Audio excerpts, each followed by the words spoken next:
When you think about movies or comics or games or whatever that are going to be controversial, you usually think stuff that's based on politics or religion or sex or whatever. Almost nobody thinks superheroes, because most of them aren't controversial, but then most of them don't have a country in their name, especially a country that's not exactly winning a lot of popularity contests lately, like you-know-who here. People look at Captain America's name and outfit and they dismiss him, wrongly assuming that, he just must be some crazy, nationalistic, flag-waving jerkwad. But then when Marvel's movie guys tried to correct that and get back on the record in the run-up to the new live-action Captain America film, they ended up ticking other people off. Oh, so now Captain America hates America? Damned if you do, damned if you don't. Thing is, Cap has always been more complicated than his name or costume would imply. Hell, when they did try to turn him into an America, love it or leave it type super patriot, people hated that version, so they canceled it and changed the story to say that that guy was an imposter, and the real guy was frozen. During the Cold War, Marvel did have an unironic America First type guy. It was Iron Man. All he did was fight communist agents, and drink. Cap was always the more center-left progressive type guy. During the Nixon administration, he quit and traded his costume for this monstrosity in protest. And then in the 80s, he quit again, but this time for a much, much cooler alternate outfit. But, whatever. This was always designed to happen once somebody decided to make a Captain America movie. For whatever reason, even in the reflexively non-traditional realms of geek culture, it often seems like the United States is the only country left that still likes to brag about itself on the world stage, even in innocuous ways like this. Well, unless you count the World Cup, where it looks like everybody does it. I guess it's okay there. Maybe that's why America just hasn't gotten into soccer yet. We've already got plenty of occasions to wave our colors and be obnoxious. Oh, speaking of which, England, if you still want Bex back, as far as I'm concerned, you can have him. So sick of hearing about this dude. Now, maybe this is just me being an ugly American, but I think it's kind of a shame that we're going to be the only ones putting out a nominally patriotic superhero movie. Come on, rest of the world. Even in this modern global age, a little rooting for your home team never hurt anyone, so long as you don't start a war over it, right? I mean, if someone wanted to make it, I'd totally go see a Captain Britain movie, or Union Jack. That costume is just too badass to go to waste. And that's just Britain. I know the rest of y'all have to have at least one or two national superheroes that everyone else would like to see a movie about, right? Come on, show us what you got. Actually, going back to the World Cup, maybe there is something to keeping all this international minds-bigger-than-yours stuff strictly in the sports world. Just maybe not this sport, because not everyone is good at it. Huh, what is every country good at? Well, there's fighting. Yeah, fighting. Like a tournament or something. Yeah, this could totally be the answer to world peace. No more wars. Instead, if two countries have an issue, each one just picks one guy who's good with hitting stuff, and they go settle it up right there. 2 men enter, 1 man leaves. And then the other man leaves, but only gets the silver, and loses. And it'd be wide open, too. Every race, every gender, every weight class. Hell, if your particular country of origin can't furnish a proper champion right at that moment, it'll be flexible. Do you happen to have any electrified feral monkey people inside your borders, perhaps? That'd work. Why is it always me who has to think of these things, huh? I'm Bob, and that's the big picture.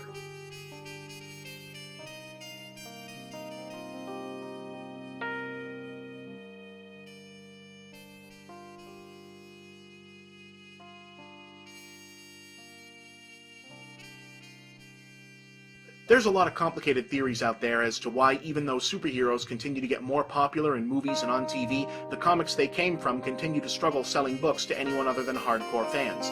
I've got a really simple theory.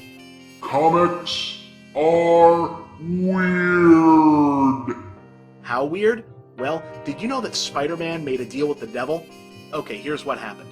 In 1987, Spider-Man co-creator Stan Lee had basically retired from writing monthly comics, but he was still writing the Spider-Man newspaper strip. He decided to do a story where Spider-Man married girlfriend Mary Jane, and the guys in charge of the main comics supposedly got worried it would upstage them. So they very hurriedly wrote MJ back into the stories, and very hurriedly got them hitched and did a big publicity push about it. Neither the actual wedding story, the strip, or the goofy real wedding they staged at Shea Stadium to promote the thing are remembered as anyone's best work. Amazingly, writers quickly found that for some reason Spider-Man's life had gotten less exciting to write about. Gee, who'da thought?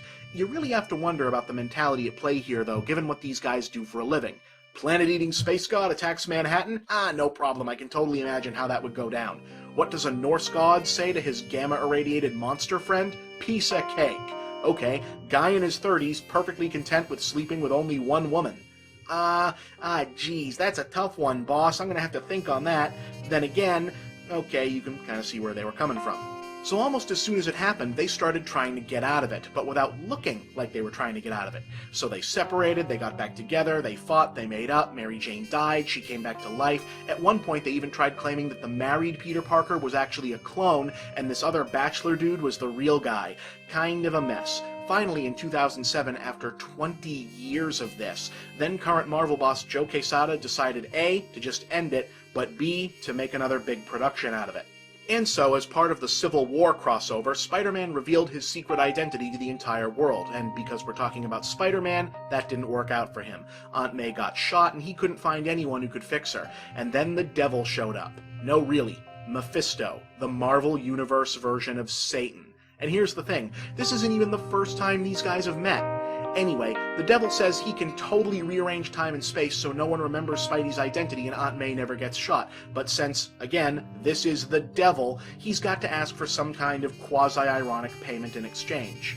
The price? Peter and MJ also have to let him change history so they never actually got married. No, really, that's how they were going to get out of this. The devil fixed it. So Spider-Man wakes up, and not even he remembers that any of this happened. No one knows who he is, Aunt May is totally fine, he and Mary Jane aren't together, and for some reason Harry Osborn is alive again, and the writers and artists and fans are once again free to live vicariously through Spidey's flings with improbably gorgeous reformed villainesses. But wait!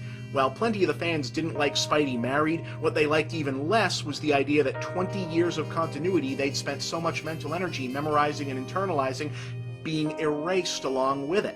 So this is the explanation Marvel gave them. Everything you remember still happened, except all the stuff we decide to change and just say it was Mephisto later on.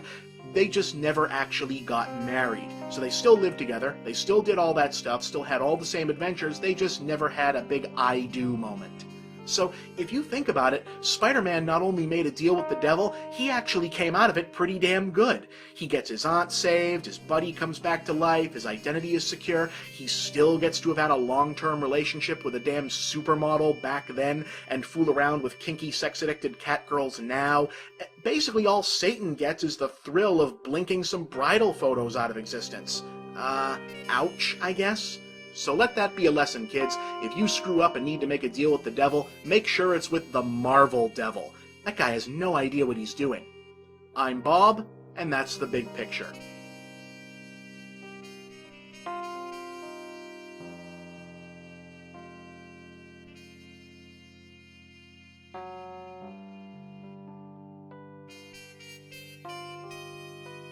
Did you ever wonder just how we arrived at the consensus of what nerd or geek popular culture is? It seems sort of arbitrary when you think about it. Was there a vote?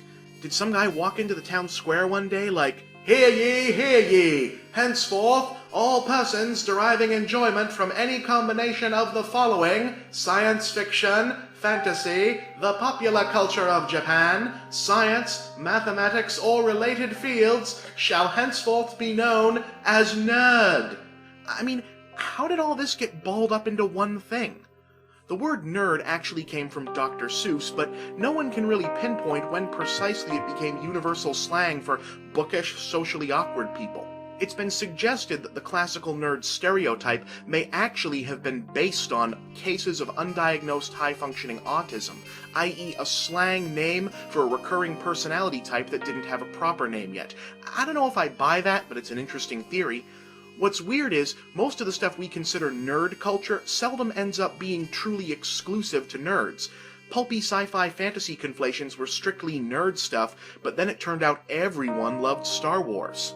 Comic book superheroes? Total nerds-only territory for decades. Now, they're the most popular mainstream thing in the world. Video games? Right on the same course. What happened? Well, I'm no sociologist, but I am a nerd, and from where I sit, the people setting down what was and wasn't nerd stuff confused material for execution. For example, as it turns out, it wasn't the concept of, say, Iron Man that was keeping non-nerds away from that franchise. It was 30 plus years of dense, interconnected continuity and the general outsider unfriendliness of the comic book world. Once they met him in a context that didn't require memorizing the official handbook of the Marvel Universe, people loved Iron Man. For me, that seems to be the real defining characteristic of the nerd lifestyle. It's not just about what you're into, it's about how you're into it. Nerdity isn't just about arcane knowledge, it's about organizing, cataloging, and expressing arcane knowledge in terms of equations. Basically, nerds show their devotion to something by turning it into a math problem. See? Role-playing games.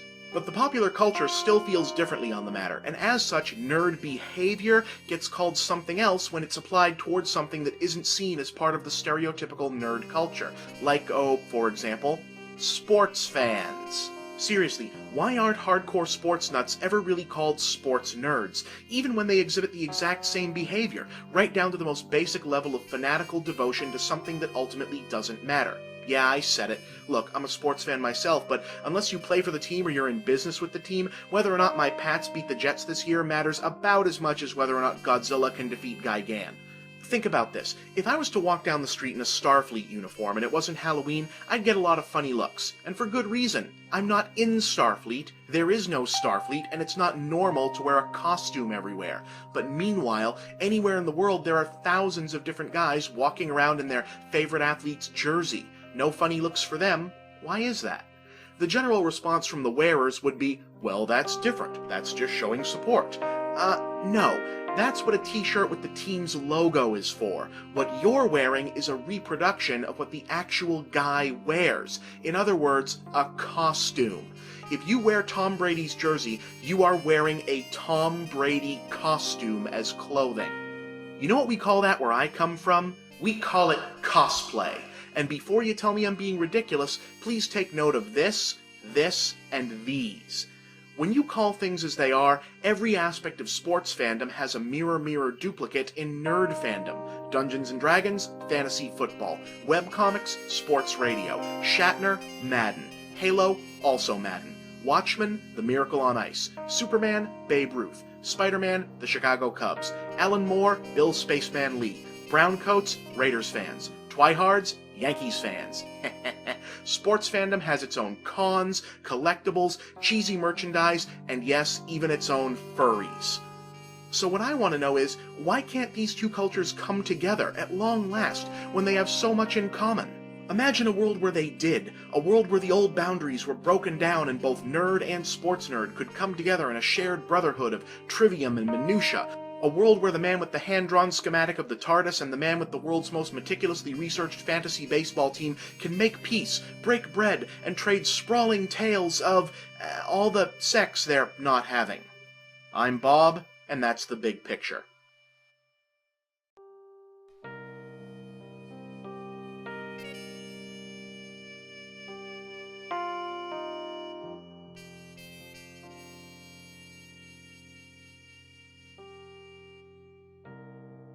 As we've discussed before, when the subject of Comics are weird comes up, well, comic book fandom likes a lot of things. There's one thing it loves above all else: continuity. How much does fandom love continuity? Some of the biggest, most popular stories of all time are only about making or undoing changes to the continuity. You know how on Bewitched they had to get a new Darren and just acted like it was no big deal? If that were a comic, Why did Darren transform? Would have been a whole mini-series. Pretty much all comic publishers are guilty of this, but DC is by far the biggest offender. In the DC universe, continuity isn't just part of the story, it is the story. See, when superheroes became cool again in the 1960s, DC rebooted some of their old guys like Green Lantern and Flash in new forms. Now, as a cute homage, they had the new Flash pick his name and costume because he was a fan of old Flash comic books. Cute, yes, but it also created a continuity problem. If that old Flash was fictional and the new Flash was real, how could they both have hung out with Superman, whose books, unlike other characters, had never fully gone out of print or continuity? DC's answer: the old Flash and all the other stories of the old characters actually did happen, in an alternate universe called Earth 2. Pretty soon, DC got into the habit of inventing an entire multiverse of other Earths to explain continuity hiccups and also to house collections of characters they'd purchased from failed rival publishers. As you can imagine, writers loved the other Earths because it let them go nuts with familiar characters. What if demure little Supergirl grew up into a busty Amazonian ultra-feminist? What if Batman and Catwoman had a daughter? What if the Justice League were all bad guys and Lex Luthor was a hero? And the fans loved it too. At one point, DC was publishing whole regular series set in the continuity of different universes, and the characters would even leap back and forth to visit one another. But casual fans, to say nothing of outsiders, found it to be confusing, so in 1985, DC decided to do something about it.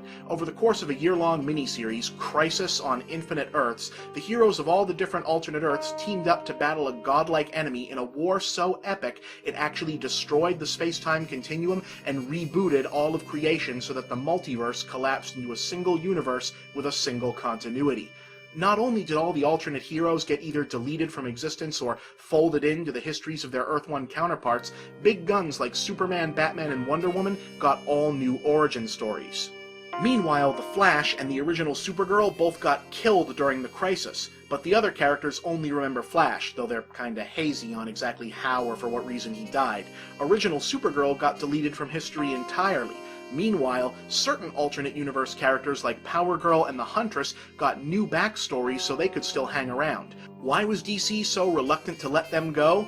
I don't know. You tell me.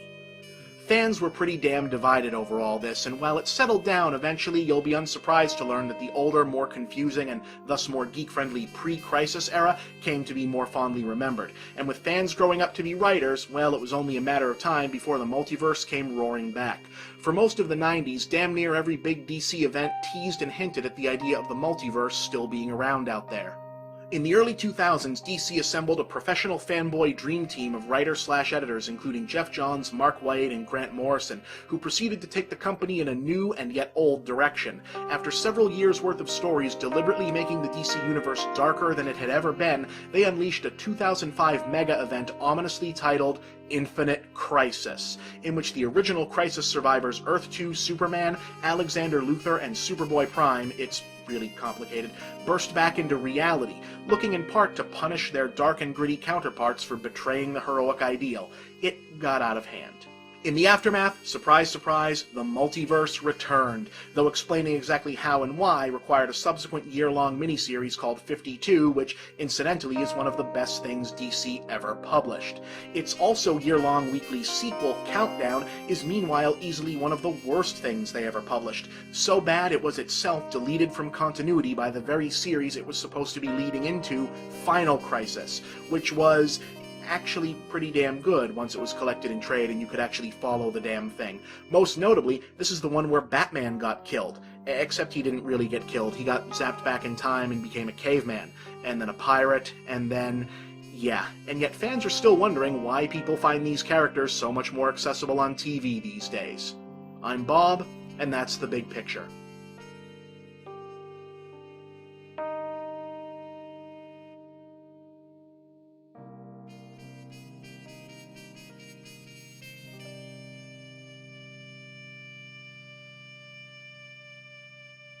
Do you recognize this actor? That's a young Burgess Meredith, starring as real-life World War II field correspondent Ernie Pyle in the 1945 biographical action film The Story of G.I. Joe. Pyle was killed in combat a mere 2 months before the movie premiered. This was my grandfather's G.I. Joe.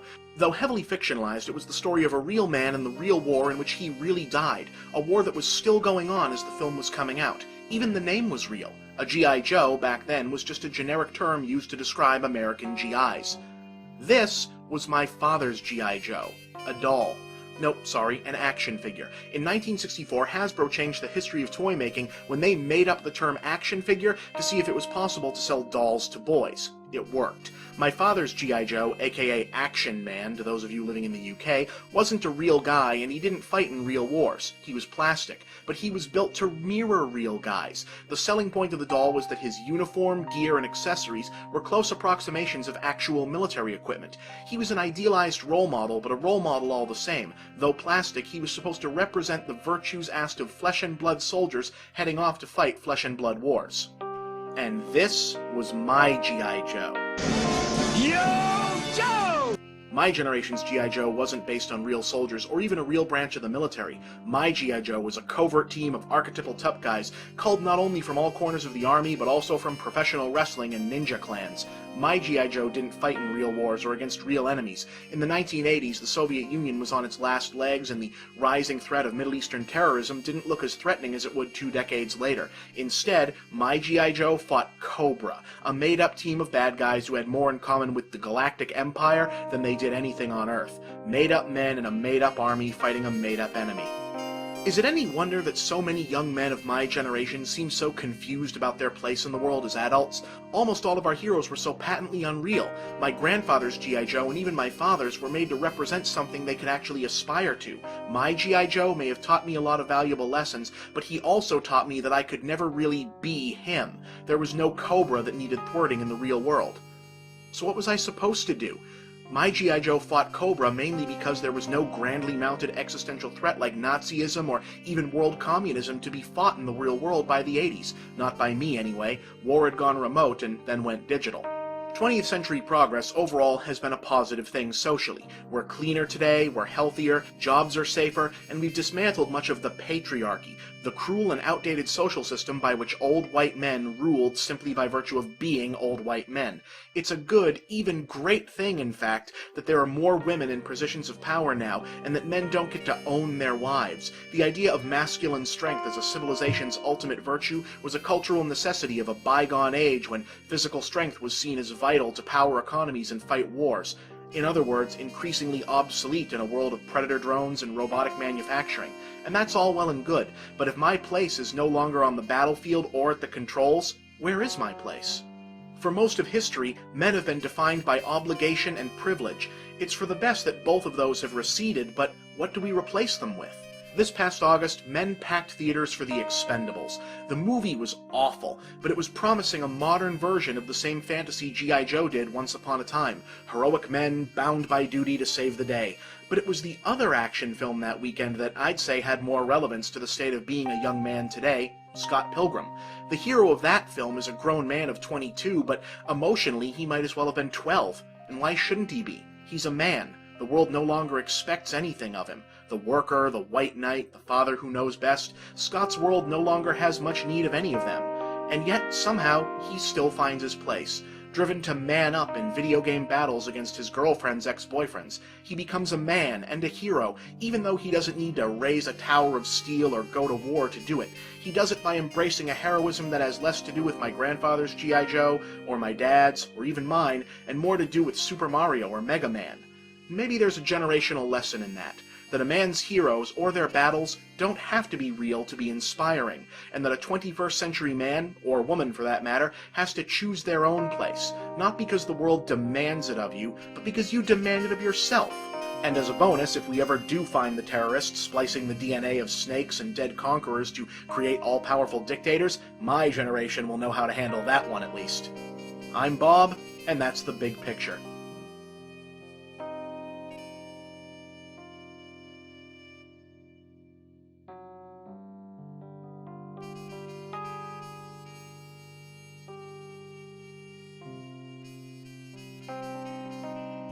To put this episode in context for my international audience, here in Crazyland, we just got done with the Christmas season. And when I say we got done, I do mean everybody. Even if you don't celebrate it, even if you don't celebrate anything at all that time of year, you really can't get away from it. It's everywhere.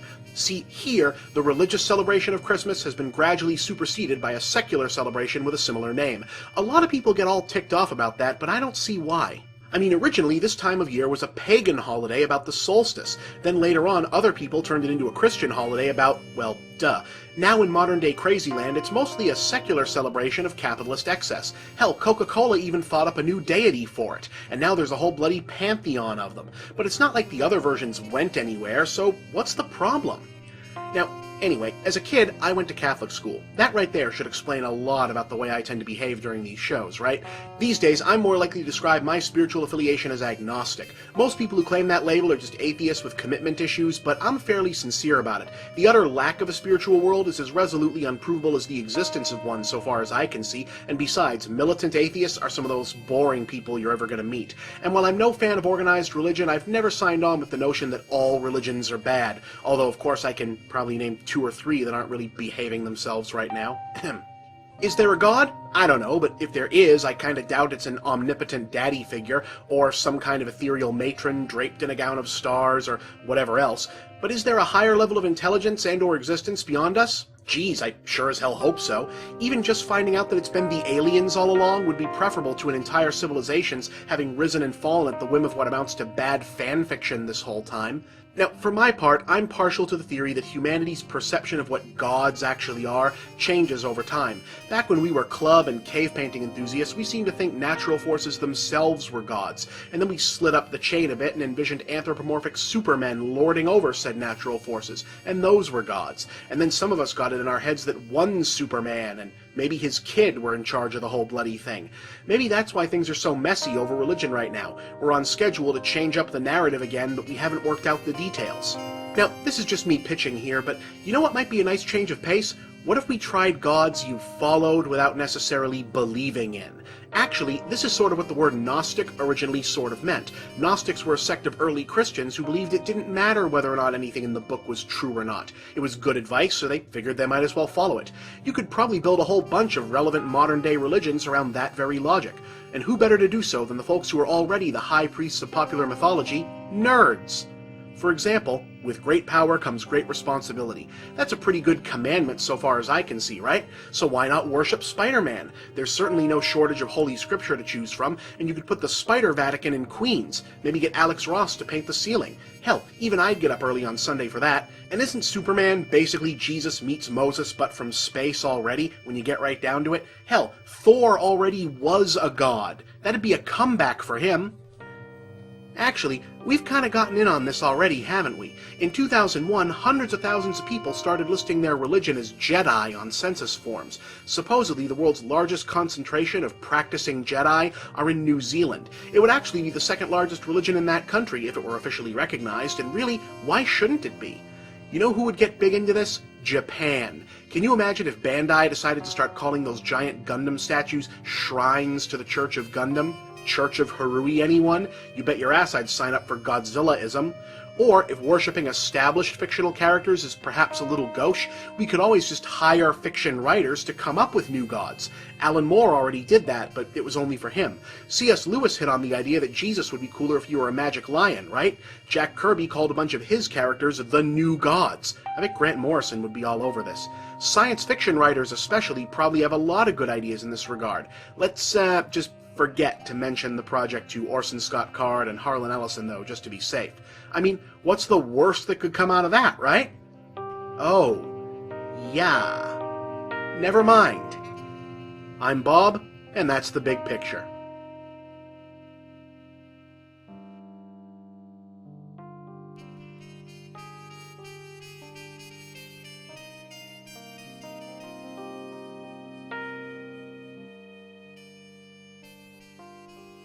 Consider for a moment Wonder Woman, without question the most well-known and popular female superhero ever created, which is impressive considering that her books haven't sold very well in decades and that she's never had a hit movie. In fact, her most noteworthy independent success was a 3-season TV show from the 1970s.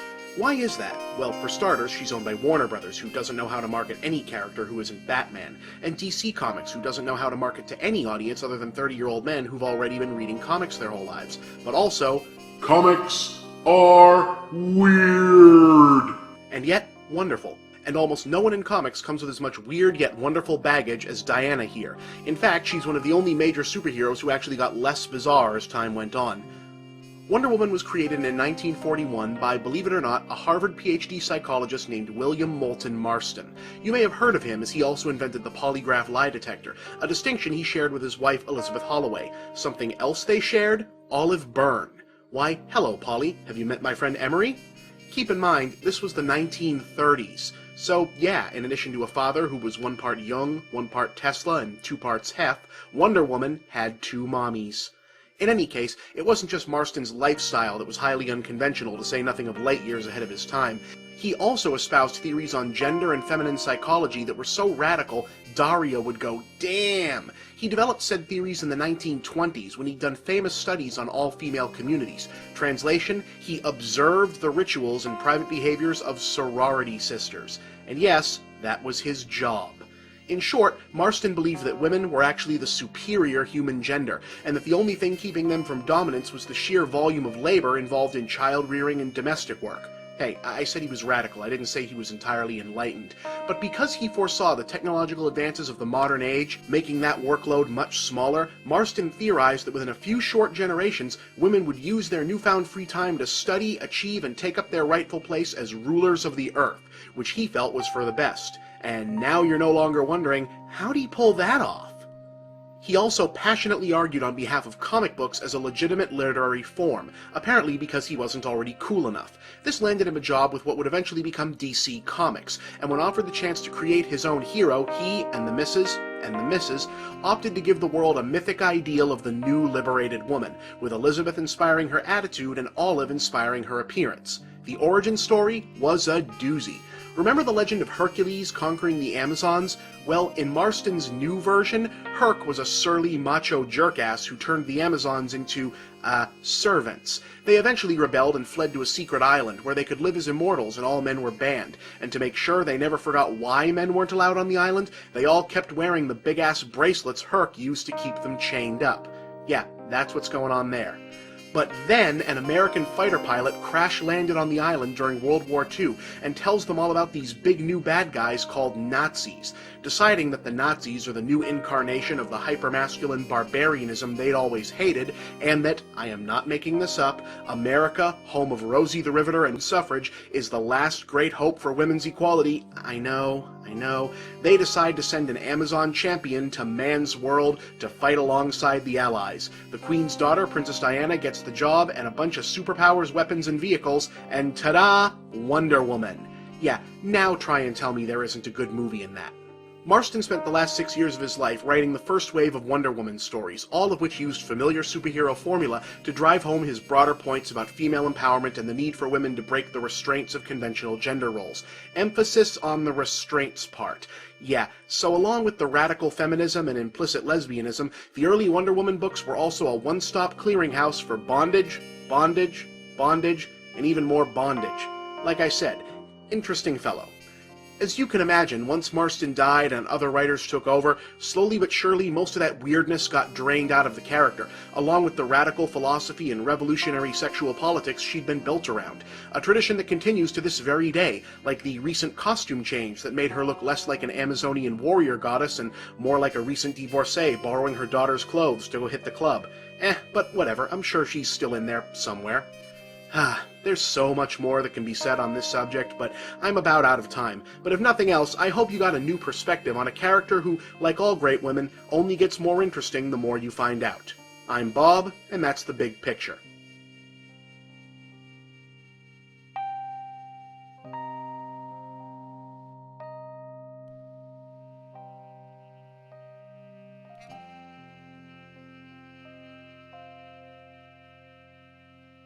Have you ever heard of the Fairness Doctrine? Okay, quick digression for everyone who's not a big media history geek.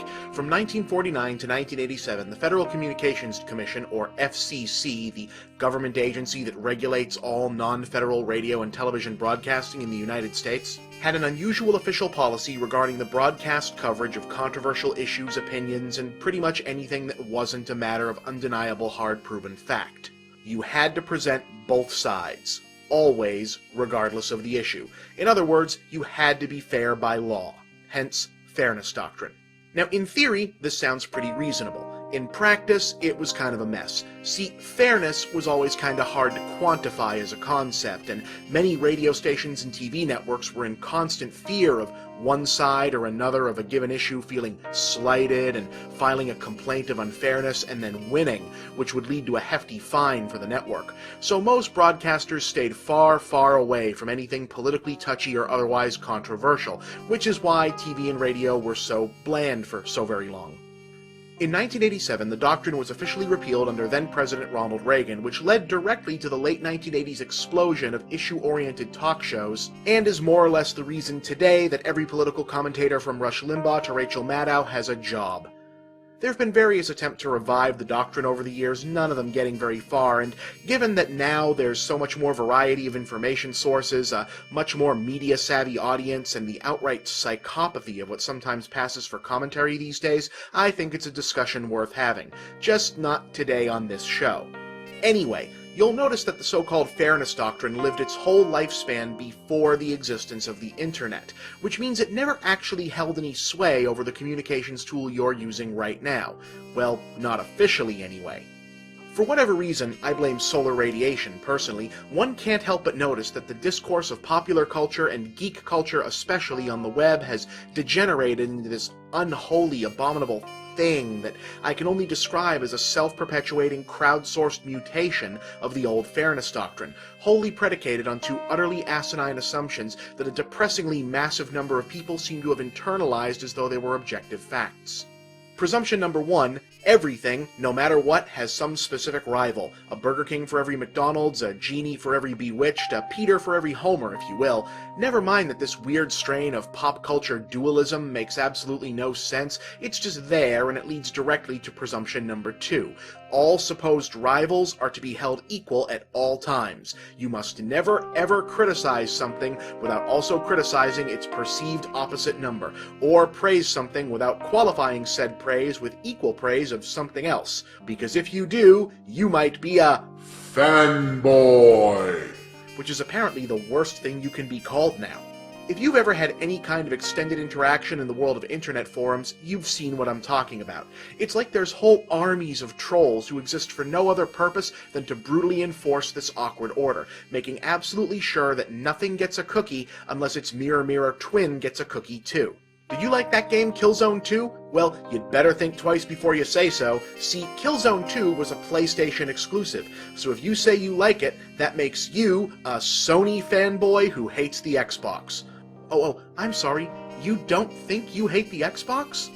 You didn't know that praising something automatically also translates into a deriding of its perceived rival? Well, too bad. That's the way it works. Hey, do you like hip-hop? Well, that means you hate rock and roll. Are you excited for the Green Lantern movie? Hey, didn't you know Thor and Captain America have movies coming out too, you DC fanboy? Now, maybe I'm more sensitive about this stuff because having opinions on the internet is my job, but am I the only person who realizes what an anti-intellectual cluster this kind of thinking is? Fanboy used to be, at best, a harmless joke used to poke fun at the more obsessive aspects of nerd culture. Now it's become this sledgehammer for smacking down anyone who dares have an objective opinion, to turn the entirety of web-based cultural discourse into a bland gray sludge of mutual timidity where people are afraid to say anything concrete without a truckload of qualifiers and reassurances. It's gotten to the point where I'd actually think twice about saying I felt like some chocolate ice cream for fear of getting 200 infuriated emails calling me out for my offensive anti-vanilla bias. This madness has got to stop. There has to be an acknowledged and clear difference between asking that people express opinions and engage in debate with civility and insisting that we all engage in some grand game of make-believe where there can be no debate because opinion has become a dirty word. Doesn't there? I'm Bob, and if you agree with any of that, you are obviously a biased big-picture fanboy.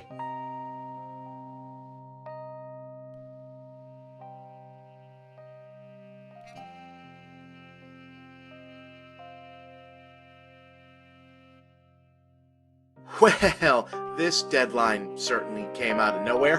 Hey, you know what? The last one was pretty heavy, so let's have some fun. I get a lot of feedback about my various shows and columns here on The Escapist, and while I can't respond to every friend request, message, forum talkback, email, ransom note, or vague threat of physical violence, rest assured I read almost all of it. As such, there's a few things that come up a lot, and I figured now was as good a time as any to actually answer some of these frequently asked questions. Now, since this is the first time I've done one of these, let me get the really general stuff out of the way first. My favorite movie? RoboCop. My favorite food? A tie between buffalo chicken pizza and cheeseburger macaroni. Favorite drink? Beer with a shot of Jack. Favorite TV show? Mystery Science Theater 3000. Favorite song? Carry On Wayward Son by Kansas, but sometimes Big Balls by AC/DC. Religious affiliation? Raging at the Heavens. Political affiliation? Whatever benefits me or the small list of stuff that me actually cares about most in any given situation. Dream job? Directing a proper live-action adaptation of Super Mario Bros. Almost as good job I'd settle for, doing exactly what I'm doing now but from the harem of my solid gold space castle instead of my living room. Favorite animal? Hippopotamus. Favorite word that's fun to say? Also hippopotamus. Favorite hobby? Favorite hobby I can actually discuss? Baking. Don't give me that look. Okay, here we go. Movie Bob, why do you hate insert movie, game, or topic here? Chances are, I don't hate whatever it is you think I hate. Something I do hate? People who use the word hate as a synonym for disagrees with my opinion about. Something else I hate? People who are mean to dogs. Just wanted to put that out there. Why are so many of your jokes and even whole big picture episodes about comic books? That's actually a good question, and I don't really have an answer for it. I don't know, it just kind of worked out that way. I guess maybe it's because so much of the other content on the site has so many great gaming and gamer jokes already, and I want to stand out. Really, it's just where my mind goes, honestly. But yeah, you're right, it does tend to come up a lot, huh? Speaking of which, I'd like to get into comics, but I don't want to have to deal with continuity. Is there a way to do that? I get this one pretty much every time we do a Comics are weird episode, and since there's more of that coming up, I should probably get to this now. Short answer? Not really. See, wanting to get into comics, by which of course people generally mean wanting to get into American superhero comics, without having to deal with continuity, is like wanting to eat at KFC but without having to ingest chicken. You can do it, but your options are limited and you probably shouldn't bother.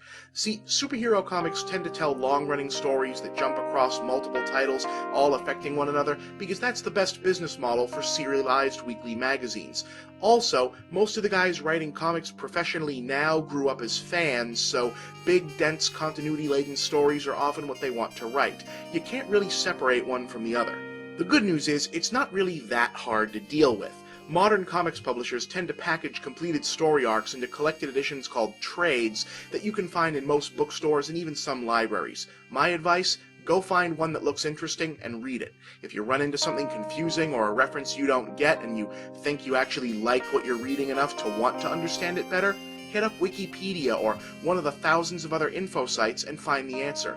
If you find yourself unable to care about the bigger implications or little inside references enough to want to figure them out, well, you may have just learned that this particular hobby may not be for you. Congratulations, you're going to save a lot of money.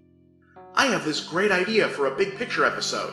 Now, okay, I won't lie, once in a while, ideas offered in this way actually do wind up turning into a show, and I appreciate that. But consider this. Instead of asking me to do a show or a column about something that interests you, why don't you do one? The internet provides a lot of opportunity for new voices to be heard on blogs, forums, and video sharing sites. If you've got something to say, why tell me about it, when you could tell the world? Why don't you review more foreign movies? Good question. Well, it's because I'm based in the United States, and the general mission of Escape to the Movies is to review big new releases, so I kinda have to go by the release schedule of my own region. That's not to say I would never do an episode about Rare Exports or Troll Hunter, which I hear are both awesome. It's just that I kinda have to work with what I get. Wow, that time went by like nothing. That was fun, and we'll have to do this again sometime. Until then, I'm Bob, and that's the big picture.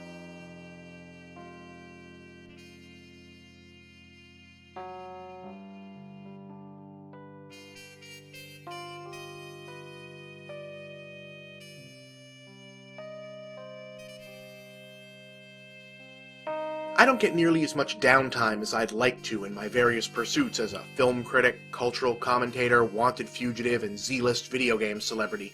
If you do see me around, I'm probably working, but I've probably got the TV on in the background anyway. Partly because I want to know what's going on in the world, but also because TV is weird. yeah, we're branching this angle out, and for the Big Picture's inaugural foray into television weirdness, I thought I'd introduce those who may not be familiar with it to what was, in my humble opinion, the greatest TV show of all time, Mystery Science Theater 3000. In the far-flung ancient days of 1988, mild-mannered prop comedian Joel Hodgson got some buddies together and made a TV show for Minneapolis-St. Paul station KTMA. The pitch? Repurpose the schlocky, low-budget movies broadcasters kept on hand to fill their programming slots into a comedy show by having comedians make fun of said movies as they were playing, silhouetted in the bottom of the screen as though they were in a movie theater. In those days before YouTube and DVD commentaries, this was a rather novel approach. In the show's premise, Joel himself played a janitor trapped on a spaceship and forced to watch bad movies by the mad scientist Dr. Clayton Forrester, who's hoping to find the worst movie ever made and somehow weaponize it. To keep his sanity, Joel has constructed 4 robotic buddies: Crow T Robot, Tom Servo, Gypsy, and Cambot. Those last 2 actually just run the ship, the first 2 help him make fun of movies in the theater. After 1 season on KTMA, the show was picked up by the fledgling cable network Comedy Central, then simply called the Comedy Channel, and for nearly the first whole decade of the channel's life, the popular and award-winning MST3K was the crown jewel of its original programming, even through a series of major cast changes. Hodgson left the series in Season 5, with the show's head writer Michael J. Nelson replacing him as the lead and neatly dividing the fan base, called Misties, into rival camps a la Kirk vs. Picard. Frank Conniff, who had himself replaced Josh Weinstein as Dr. Forrester's sidekick after the first season, would depart in Season 7 to be replaced by Mary Jo Pehl as Forrester's more evil mother. But in the mid-1990s, Comedy Central underwent a management change, and the new bosses wanted to move the channel in a new direction, i.e. away from smaller, quirky shows like this one. The show was cancelled, and the producers turned their efforts toward a theatrical feature film adaptation while securing the show a new home on yet another newly launched network, the Sci-Fi Channel, back when it was spelled right. The show would have its final 3 seasons there before reaching its ultimate conclusion. If you've never seen the show, the appeal can be difficult to describe. They really do run a whole bad movie, and a guy and 2 puppets really do joke about it the entire time. The overall look and feel of the proceedings was like some temporal crossover of vintage Doctor Who and Mr. Rogers, while the sense of humor sits somewhere at the nexus of Douglas Adams, Conan O'Brien, Weird Al Yankovic, and Mike Judge. But whatever the magic was, it worked. The show remains a cult classic to this day, and while not every actor or filmmaker was happy when their work became fodder for the bots, they wound up turning some truly obscure stuff into ironic cultural touchstones in their own right. It's widely believed that the 5 episodes devoted to the Gamera movies played a big part in making that character relevant in the US again, and a featured showing on the series turned a completely unknown, locally produced Texas oddity, Manos: The Hands of Fate, into a full-blown cult classic in its own right. Okay, some of you may be saying, sounds fun. Where can I see it? Well, that's the bad news. To a large degree, you kinda can't anymore. See, licensing whole movies, even bad ones, is seriously expensive stuff, so the makers of MST3K relied wholly on the already paid-for libraries of the networks they aired on. Remember, this was the 80s and 90s. Back then, you didn't expect every episode of something to ever be seen again anywhere but in reruns. As such, though 198 episodes of the show were produced, only a relatively small number are currently available to be sold on DVD, but those that are sold include some of the best material and are well worth seeking out, and you can find clips of the series all over the web, where the show's popularity has only continued to grow. In addition, the cast and crew of the show have reunited in various permutations over the years to produce similar projects. Mike Nelson, Kevin Murphy, and Bill Corbett are the minds behind Riff Tracks, providing downloadable comedy commentaries of Hollywood blockbusters, along with a more traditionally MST3K reminiscent DVD series called The Film Crew. Meanwhile, Hodgson and fellow cast members Trace Below, J. Ellis Weinstein, and Mary Jo Pehl have their own movie-mocking project, Cinematic Titanic. All of this is very well worth seeking out, but for me, there's nothing quite like the original, which I'm reasonably certain was the first new TV show I remember connecting with that wasn't trying to sell me something. So for those of you wondering where exactly my sense of humor comes from, now you know who to blame. Push the button, Frank.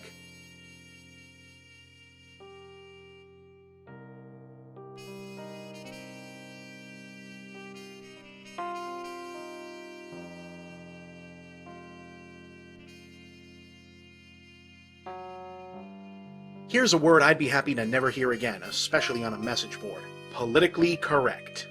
Oh no, not because I have some kind of issue with the concept of political correctness. I mean, how could I? It's not even an actual thing, really, and since I'm not a hacky stand-up comedian and this isn't 1993, I have no real incentive to pretend otherwise.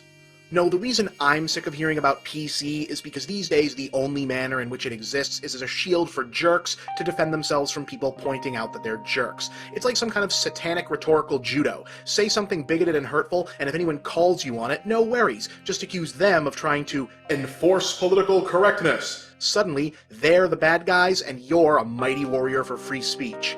Ugh.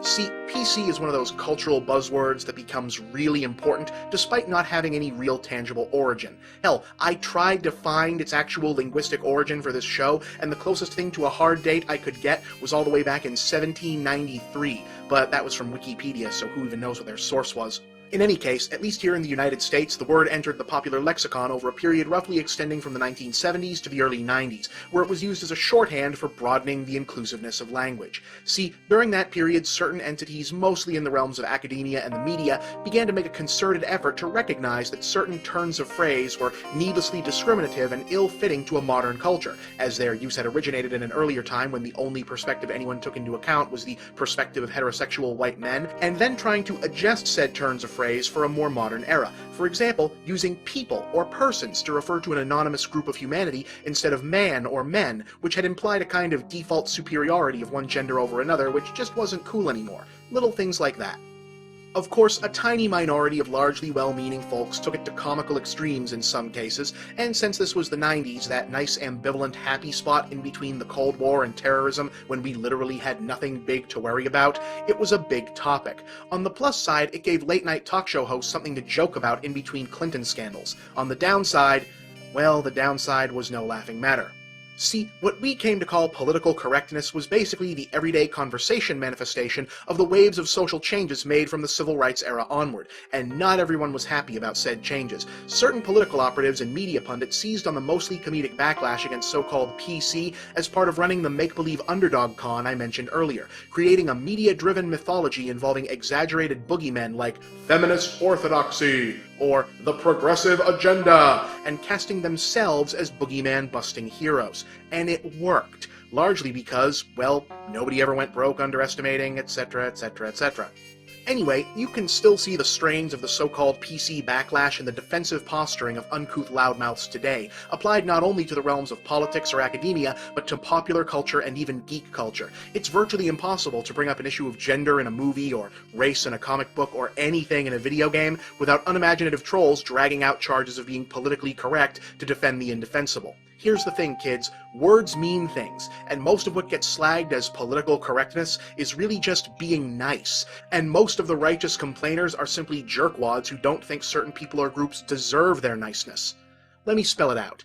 The people who rightly made an issue of Resident Evil 5 using tribal headhunter and African AIDS crisis imagery as visual fodder for a zombie game were not upset that the game was politically incorrect. They were upset because it was incredibly insensitive and trading on cruel stereotypes. Here's another.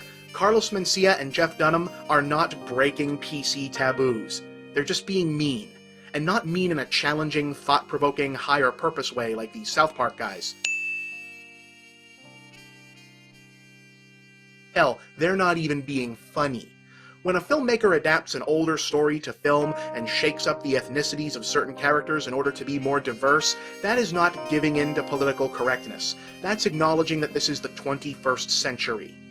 If you're a guy and you've ever uttered something on the lines of, "Dude, sexual harassment doesn't exist, that's just something chicks make up when they change their mind," guess what, bro?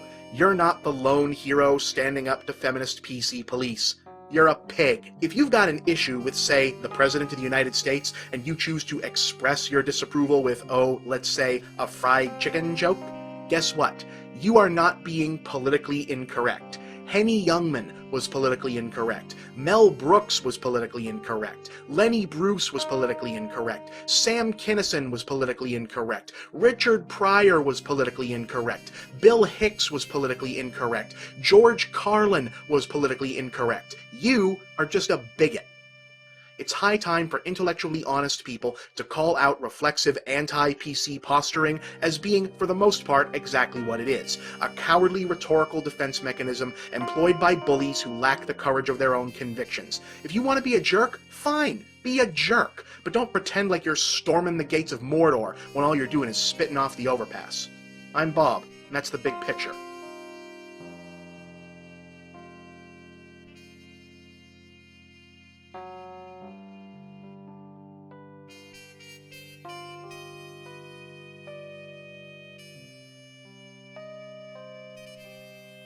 Boy, you guys really seem to like these Comics are weird. digressions, huh? Well, you gotta give the people what they want. So, back in the very first one of these, I offhandedly mentioned the Spider-Man clone story, generally known as the Clone Saga, or, I kid you not, maximum clonage. And it turns out that a lot of people have always wanted to know more about what is often thought of as the worst Spider-Man story ever. Okay, buckle up. Ironically, it all started with one of the best Spider-Man stories ever, the death of Gwen Stacy in 1973. Short version, the Green Goblin killed Spidey's girlfriend and then died himself pretty much exactly as he did in the first Spider-Man movie. Shortly thereafter, Spidey got a new enemy called the Jackal, today best remembered for introducing the Punisher into the Marvel Universe by hiring him to kill Spider-Man and for looking absolutely nothing whatsoever like a jackal. Jackal turned out to be a biology professor with a stalkerish crush on Gwen Stacy, who went psycho when she died and blamed her death on Mr. Lucky here. So naturally, he became a supervillain, perfected the science of cloning pretty much overnight, and brewed himself up a Gwen Stacy clone. And for good measure, a Spider-Man clone. Because he's a bad guy, it's what they do. So Spider-Man and Clone Spider-Man had a big fight, Spidey won and spent a few issues moping around about the whole situation, and then everyone pretty much forgot that any of it happened for about 2 decades off and on. Fast forward to the 1990s, and Spider-Man found himself smack dab in the middle of the most profitable and least quality-controlled era in comic book history.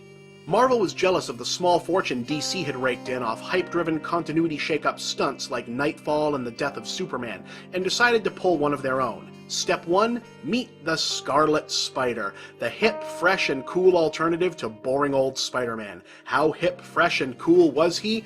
2 words. Sleeveless hoodie. Word, bro.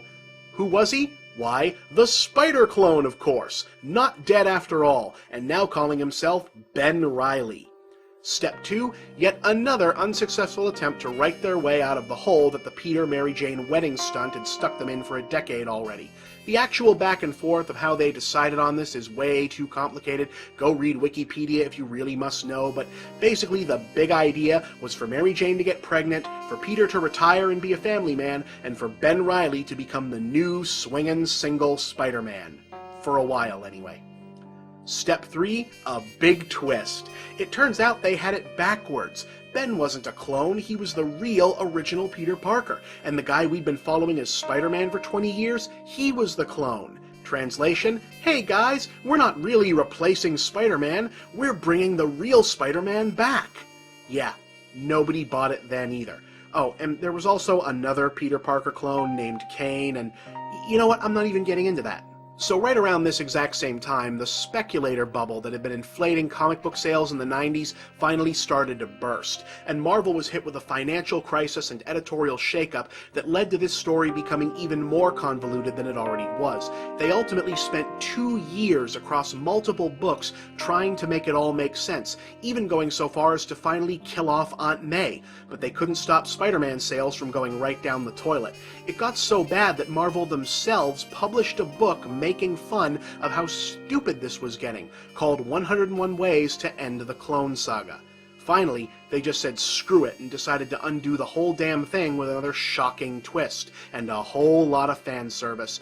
Ben turned out to be the clone after all, and then died. MJ had a miscarriage, or maybe she didn't. Peter took the Spider-Man title back. Aunt May turned out not to be dead because the one who died was, yes, another clone. And it was finally revealed that the whole thing, along with almost every other loose plot thread and nonsensical storyline from the last 20 years of Spider-Man continuity, was all part of a massive conspiracy carried out by Norman Osborn, the Green Goblin, who wasn't actually dead and had since been reimagined as the Marvel Universe version of Lex Luthor. All of that, incidentally, took another 2 years to play itself out. Oh, and remember that baby girl Mary Jane maybe did or didn't lose? It's initially implied that she was actually kidnapped by Osborn, but they've never really dealt with it in the main books so far as I remember. Instead, they dealt with it in, yes, an alternate universe future, where she grows up to be Mayday Parker, Spider-Girl. Ah, the 90s. I don't miss you at all. I'm Bob, and that's the big picture.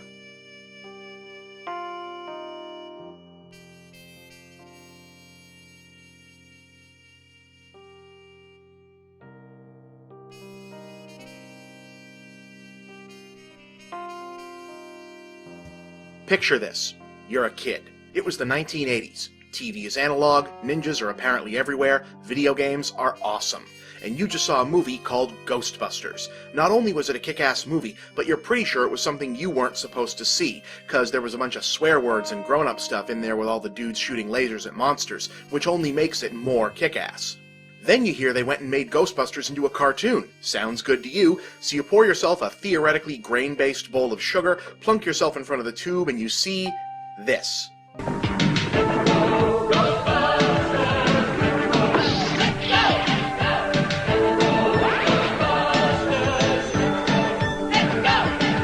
What the f*** is this? These aren't the Ghostbusters. What happened to Peter Venkman, Winston Zeddemore, Ray Stantz, Egon Spengler, Janine Melnitz, Louis Tully, Dana Barrett, Zool, Gozer, Walter Peck? I really like Ghostbusters. And why is there a monkey? Now, later on, you saw there was a different cartoon with the real Ghostbusters called, The Real Ghostbusters, and you felt a lot better. But still, what the hell was this other thing? Why were there 2 sets of Ghostbusters? Well, because TV is weird. Our story begins in 1965 with a short-lived comedy series called F Troop. It was an ahead-of-its-time satire of the Western genre, set around a remote U.S. cavalry fort that served as a dumping ground for the Army's least useful soldiers. It was an ensemble show, but the standouts were the comedy team of longtime character actor Forrest Tucker and comedian-slash-voice actor Larry Storch, as a pair of con artists working a side game with the local Indians. They keep the actually small and friendly tribes safe by spreading rumors that they're ferocious and not to be messed with, and in return the natives supply them with authentic Indian goods to sell to gullible tourists back home. Like a lot of high-concept 60s series, F Troop was only a mild success, only lasting for 2 seasons, but its slapstick comedy stylings made it a huge hit with young kids in syndication for years afterwards. So in 1975, kiddie TV mega-producers Filmation, who were responsible for a ridiculous amount of stuff you probably watched if you grew up in the 70s and 80s, brought the Tucker and Storch comedy team back together for a kids' show about 2 detectives and a gorilla who fought ghosts and other supernatural creatures. They called it The Ghostbusters. The show was low budget, we are talking about Filmation after all, but it had a certain goofy wit. For example, our trio of heroes are named Spencer, Tracy, and Kong. And Tracy is the gorilla. That sort of thing. Oh, and that's nerd legend Bob Burns in the monkey suit, by the way. But, witty or not, it only ran for 15 episodes and was essentially forgotten by everyone but Filmation, who were really careful about holding on to their copyrights, a practice that would eventually pay off.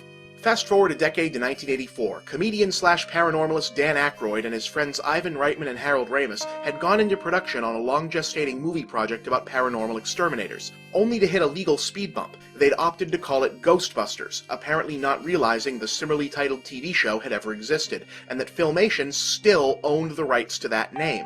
But Filmation remembered, and out came the lawyers.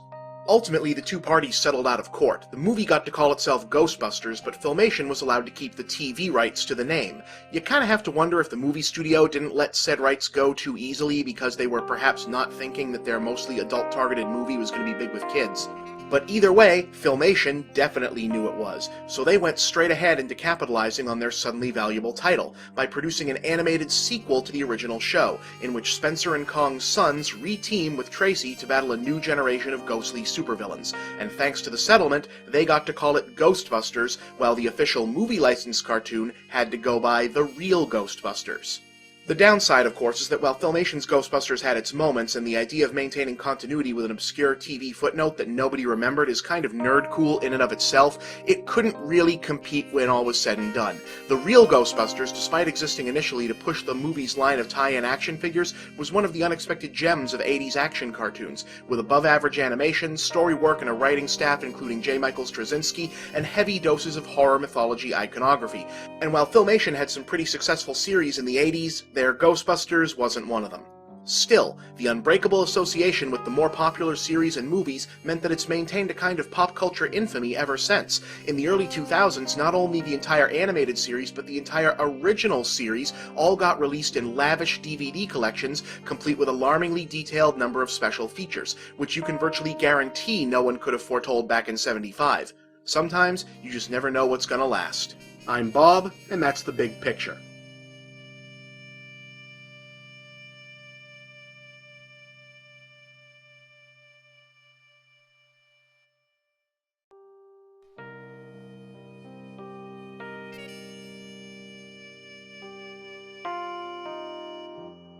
PC gaming is dead.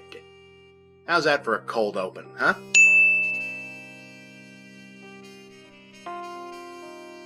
Of all the things in gaming that everyone knows but no one is supposed to say out loud, this is the most loaded of the moment. Hell, it's probably the most loaded of all time. No one, and I mean no one, defends their sliver of this hobby more righteously and ignores reality more expertly than proudly self-described PC gamers. In fact, the outrage is often so vehement and/or tinged with a bitter aftertaste of techno-snobbery, it's tempting to dismiss the entire community in terms of a broad stereotype. That of the rage-fueled adult that resulted from the petulant child whose parents wouldn't buy them one of those nice shiny consoles like all the other boys and girls had, and thus had to settle for whatever came out on the Apple IIe because they were able to convince mom that they could at least use that one for homework. So while the rest of us were gorging ourselves on a buffet of imaginative wonderlands, they were stuck getting really, really good at Number Muncher and compensating by convincing themselves of the medium's innate superiority to the point that it developed into a full-blown delusional obsession. But that would be mean. And untrue. Well, okay, maybe like a third true. In any case, the writing is on the wall. PC gaming is done, or rather, quote-unquote, serious PC gaming is done. Web-based diversions like MMOs and whatever Zynga's latest contribution is have a bright future yet, but everything else, not so much. First-person shooters have pretty much migrated fully to the consoles, and by next generation, everyone will have some variation of a pointer controller, and PCs won't have the tangential superiority of the keyboard and mouse even anymore to hold on to. Point-and-click adventures? Yeah, there's actually been a revival of those on the Wii. Beyond that, you're running out of the somewhat small number of genres that PCs could claim innate dominance in. It's pretty much down to just Civ-style god games and flight simulators at this point, if we're being honest, and at least one of those is probably going to make the transition to an online, portable social model within the next generation. Call me a heretic, tell me I don't know what I'm talking about, at least one of those is probably true, but that's where we seem to stand from where I sit. The thing is, nobody ever seems to ask what PC gaming being quote-unquote dead actually means, why it's happening, what it says about where the medium is heading, and etc. So, since a whole lot of you probably already hate me just for the title of this episode, I'll jump right in. PC gaming is dead because the PC as we know it is dying. Think about it for a moment. PC, personal computer, home computer. PC gaming exists because people were buying PCs for their homes and wanted things to do with it when they weren't using it to type documents or do their taxes. They were, in effect, the first apps for the great-great-great-great-great-great-granddaddy of mobiles and tablets and whatever. With apologies to those nice folks at Alienware, gaming was always a secondary function of the PC. The recreational off-label use of a tool we all needed to have. But that was then. This is 2011. How many people actually still need a PC? Hear me out. Yes, of course, people still need the things a PC does, or rather did. But do they need a separate set of 2 to 4 big beige boxes in the corner of the living room to do them? with tablets, laptops, mobiles, game consoles, even printers all able to function at what even 5 years ago were undreamed of speeds, and everything able to talk to everything else over the Wi-Fi, is the centralized hub of the so-called family computer not increasingly a technological anachronism? Hell, all 3 of this generation's game consoles, even the little one, basically are PCs, just with severely limited operating systems. You can run a keyboard and mouse into all of them. Hell, speaking only for myself, if I could install Explorer and Office onto my 360, the only thing I'd still need a PC for is the rendering software I use to make this show. And that's just right now. Look what's coming down the pipe. Whether it's cloud computing or something as mundane as a massive Wi-Fi enabled mega hub in the cellar, we're heading for a world where all your media, from files to games to whatever else, is accessible from any of a dozen different devices or places anywhere at any given time. Crunching numbers on the tablet while you're typing up a report on the notebook, then getting in some game time on the console while sending emails from the handheld. The only remaining question being what to put in that big space where the computer used to live. If you'll permit me to don my futurist hat for a moment, one day soon, most of you hearing this will live to see young children look at you with disbelief when you tell them that back in the olden days, a computer was this big chunk of stuff that needed its own whole place in the house.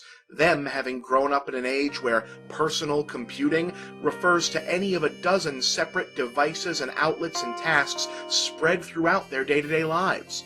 So, yes, the days of hunching over the keyboard, tapping and clicking your way through StarCraft are probably circling the drain. We shall mourn them, as we mourn all nostalgia. But take heart that while PC gaming is at an end, PC games are not. They, like the rest of us, are just moving into new digs for a new age, and I for one can't wait to see what forms they'll take. I also can't wait to witness the epic flame wars as future devotees of the pure and intellectually rewarding artistry that was hardcore tablet gaming rage against the tawdry, casual-centric fad that is cybernetic eyeball implant gaming. I'm Bob, and that's the big picture.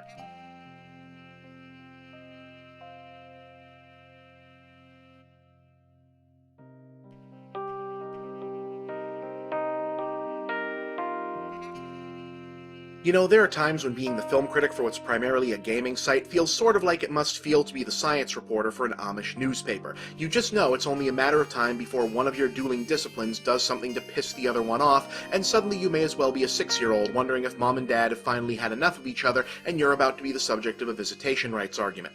Hollywood and the video game world have existed in a state of mutual animus and envy for the better part of the last decade, with gaming trying harder and harder to become the movies while grumbling about how the other guy gets all the artistic accolades, while the movies blindly grab to cash in on gaming's bigger franchises, even while they grumble on about how the other guy's pandering one-dimensional schlock has started to outsell their pandering one-dimensional schlock. On the gaming fan side, a lot of the bitterness centers on the subject of adaptation, or phrased more colloquially, why does Hollywood keep ruining games when they turn them into movies? Without rehashing belabored points like that the precise difference between most movies based on games and the games they were based on is merely varying flavors of stupid, it eventually comes down to a pervading belief among many gamers that Hollywood has some specifically targeted disrespect for the medium, a premise I find kind of dubious. Right now, someone is putting up millions of dollars for Baz Luhrmann to make The Great Gatsby 3D. Hollywood doesn't respect anything, folks. Besides, as of yet, none of the gaming properties I could even see having the potential to make good movies have even been given a shot, so as far as I'm concerned, there really isn't much evidence either way. Anyway, the whole storm has come up again because director David O. Russell's currently in development movie based on the successful PS3 franchise Uncharted, so we might as well get into that. I'll preface this by saying that in the interest of full disclosure, I have not played all the way through either of the Uncharted games, mostly because I can't justify buying a PS3 when I already have 2 other consoles and a Blu-ray player, and there's maybe only 2 exclusive series for it that I'm especially interested in playing. Fortunately for me, gameplay doesn't really factor into the prospective movie. A movie is primarily about adapting visuals and story, and the visuals and story of Uncharted I can just watch, which I have. So, the big hullabaloo is that Russell's broad definition of the film's story and setup don't sound like a precise translation from that of the game. In fact, it sounds different enough to make one suspect that Russell and/or the film's producers are less interested in making an Uncharted movie than they are in just making a movie with the theoretically marketable Uncharted brand name. On the one hand, I can understand the trepidation. Filmmakers buying a property just for the name and then rebuilding it into something else entirely is partially how we got the abominable Transformers movies. On the other hand, all movies are not created equal, and as much as certain individual changes irked me, the Transformers movies don't suck because the characters and mythology have been altered, they suck because they were made by Michael Bay. David O. Russell, whatever else can be said about him, is not Michael Bay. He's an Academy Award-nominated filmmaker. He made Three Kings, I Heart Huckabees, and The Fighter. This is a major, major talent. Easily the most artistically accomplished Western filmmaker ever to take on a game-based property. Uncharted could easily have wound up being made by Mick G. or Brett Ratner, but instead it's being made by a real, serious filmmaker.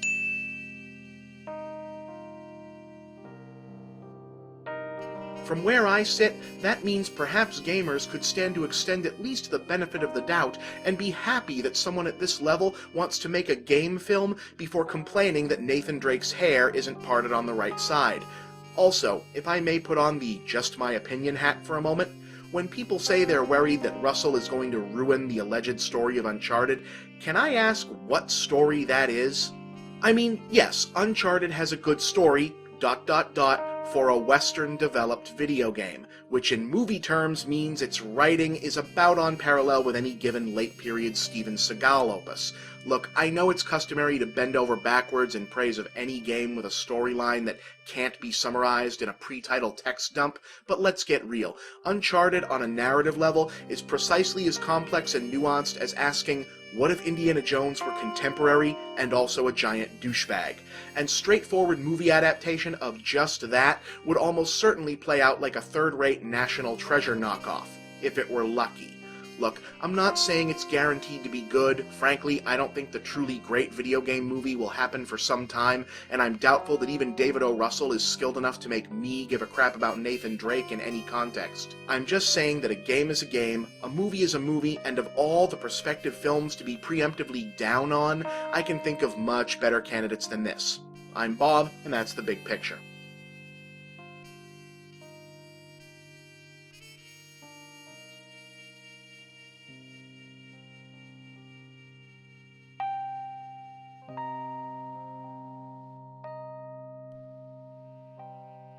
This man's name is Captain Marvel. This man's name is also Captain Marvel. They have nothing to do with one another. This Captain Marvel appears in books published by DC Comics. This Captain Marvel is published by Marvel Comics. This Captain Marvel is one of the oldest and best-known comic book characters in the history of the medium, and at one point he was even more popular than Superman. This Captain Marvel has never been well-known or popular. Ever. This Captain Marvel, despite his fame, isn't allowed to advertise using his own name. He can say it, but every book, toy, movie, and TV show about him has to use the printed moniker of Shazam, referring to a magic word he speaks to gain his powers. This Captain Marvel is actually an alien named Mar-Vell, but he gets to put Captain Marvel all over his merchandise, which almost no one will ever buy. What the hell is going on here? Comics are weird.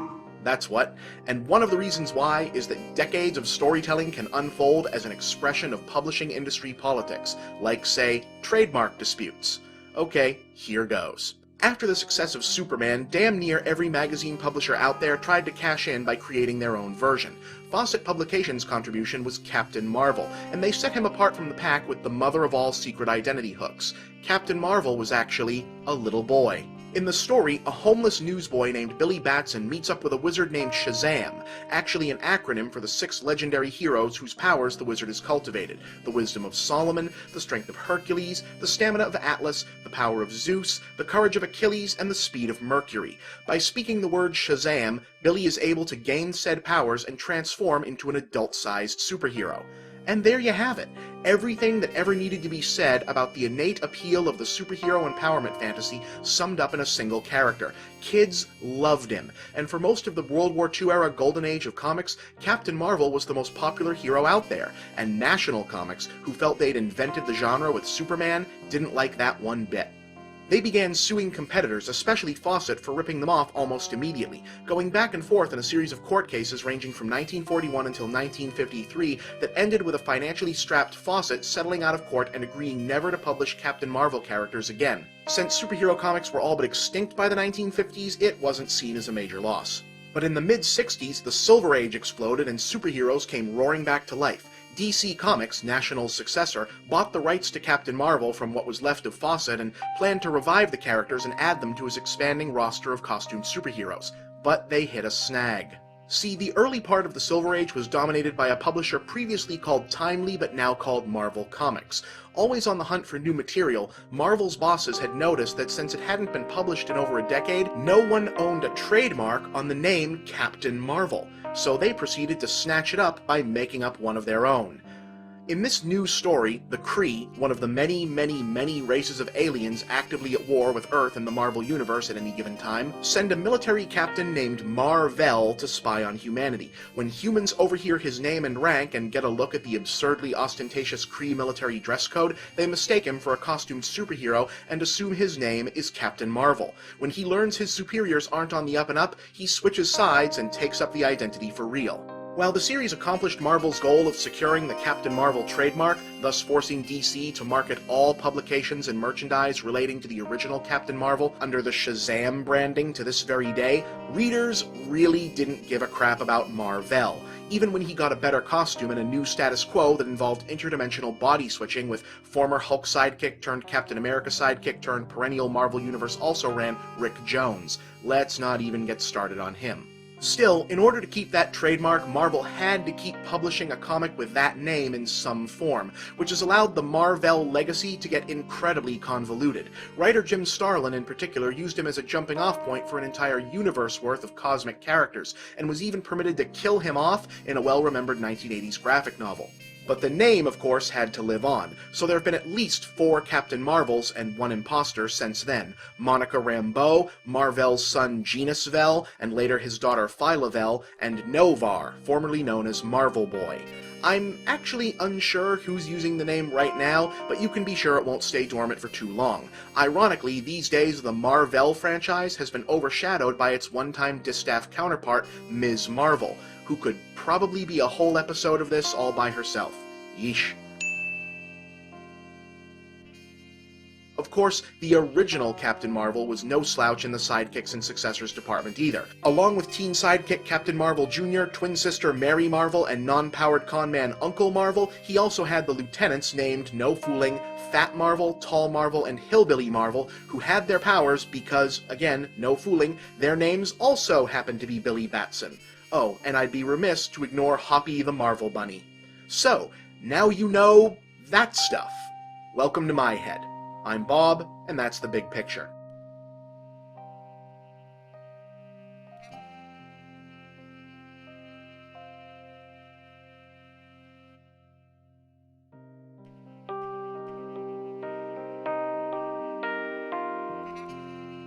This week, we talk about a movie. But Bob, don't you already have a wildly successful show for talking about movies? Why, yes I do, but Escape to the Movies is for when movies are new. Sometimes, movies are old. Sometimes, movies are strange. Sometimes, you guessed it, Movies are weird. So, everybody keeps trying to make Street Fighter movies. There have been goofy, colorful, silly Street Fighter movies, grim and gritty, realistic Street Fighter movies, a couple of animated Street Fighter movies, and if you like Street Fighter, chances are you've seen all of them.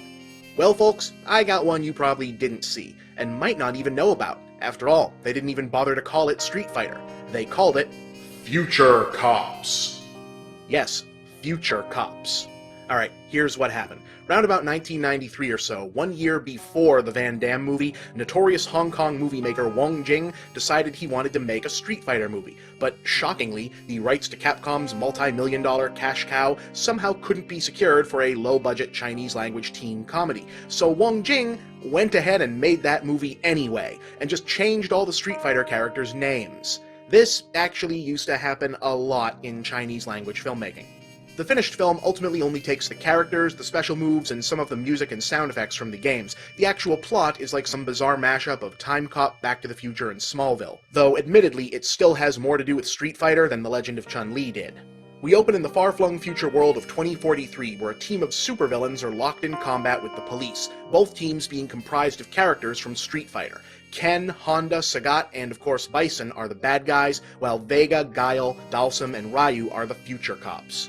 I'll give them this, the opening action scene is pretty damn cool. Lots of live pyro, lasers, guys on rocket skis, and while the effects aren't great and none of the characters look precisely like who they're supposed to be, it's kind of a trip to see the Street Fighters actually leaping around and using their special moves and powers in live action.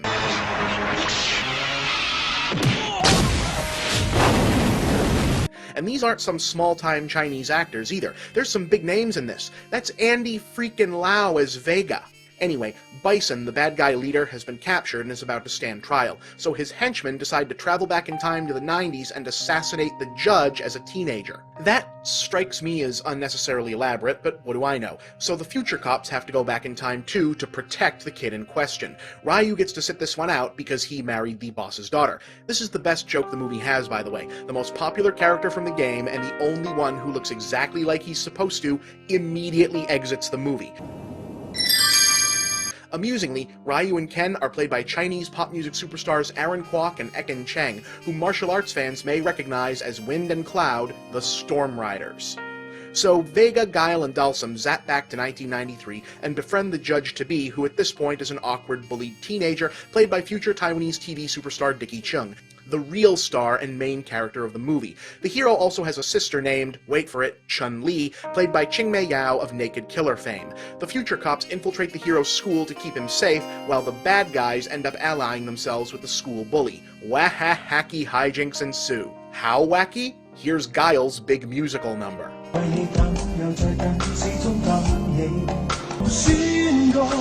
Just so we're clear, yes, this is a real movie. Oh, and Chun-Li gets a crush on Vega, so they go to a video arcade where he uses his special future cop virtual reality powers to take her on a date in Super Mario World.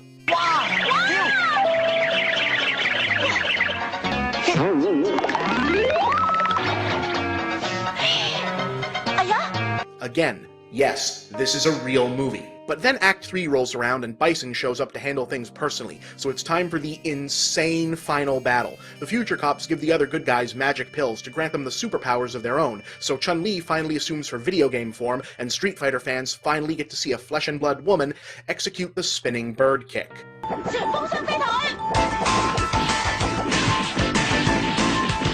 Chun-Li's mom also turns into another Chun-Li, okay, and the mom's boyfriend turns into Blanca, whose rolling attack is visualized using a giant beach ball.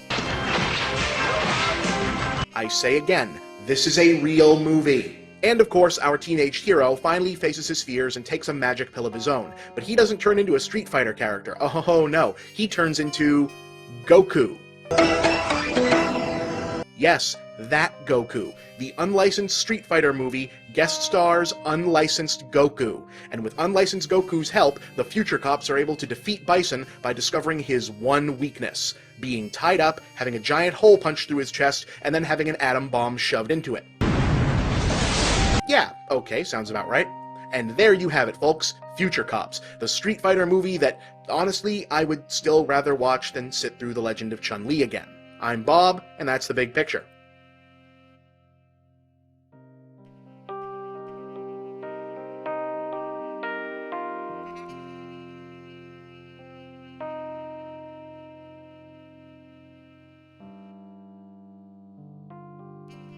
You know, this almost makes me feel a little bit guilty. See, in case you haven't figured it out yet, part of the appeal of doing these Comics are weird. episodes is that describing the labyrinthine continuity pretzels of the sequential art world straight-faced is usually funny enough on its own that I need to write that many fewer jokes. But Green Lantern's history is so spectacularly ridiculous, I feel like I might not need any new jokes. I mean, this actually feels a little bit like straight-up plagiarism, except it totally 100% isn't plagiarism. Legal department, please don't freak out.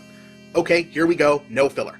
Green Lanterns, space cops. Weapon, power ring. Generates hard light constructs out of green energy. Hal Jordan, military test pilot. Green Lantern of space sector, here, basically. Answers to these guys, friends with these guys, also these guys. I'm sure the movie will fill in the details. Girlfriend, Carol Ferris, later transformed into the villainous Star Sapphire by these gals, who are the angry female counterparts to these guys. Arch nemesis, Sinestro, has his own power ring, but in yellow. Oh, right, Green Lantern's weakness? Yellow. Yes, the color yellow. One color equals good, the other color equals bad. That's kind of what we're working from here. Hal Jordan was pretty much what if Chuck Yeager was Patty O'Green. Anyway, Green Lantern was always pretty popular, and DC Comics always found nifty stuff to do with him. Most memorably in the 1970s, they teamed him up with Green Arrow, so the two of them could wander America fighting crime and debating the merits of their respective liberal versus conservative political philosophies. Really. And in the 80s, we got a couple of secondary Green Lanterns, then some post-crisis retcons to make him more connected to the otherwise unrelated Golden Age Green Lantern. Good stuff overall. And then, as was the case for almost every superhero, the 90s happened.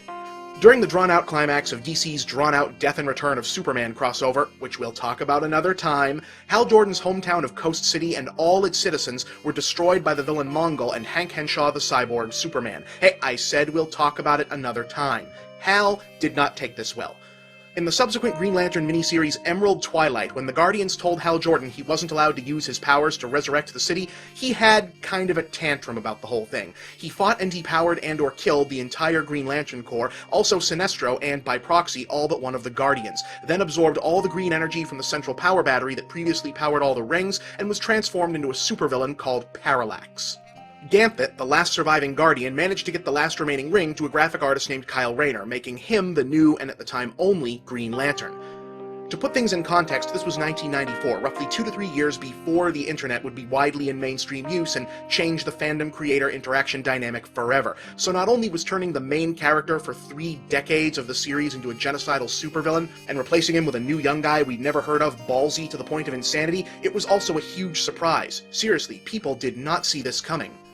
And it did not go over well. At all. And not just in the normal comic fans hate change way. This got ugly. And it got ugly in a big way. Replacing a traditional Silver Age DC stalwart with a hip college-age newcomer was, to many, symbolic of industry-wide disrespect for tradition just on its own merits. But turning Hal evil to do it, people were pissed. In addition, there was also a perceived pseudo-political element in play for some fans. Hal Jordan had always been DC's square-jawed, old-school military tough guy, John Wayne in green tights, basically. Transforming him into a monster and replacing him not only with some young punk, but some young punk artist, a lot of people read that as DC trying to be quote-unquote politically correct, or anti-military, or feminizing the culture, or attacking traditional masculine role models, the usual crap that gets regurgitated by the real-life Cotton Hills of the world whenever stuff like this goes down.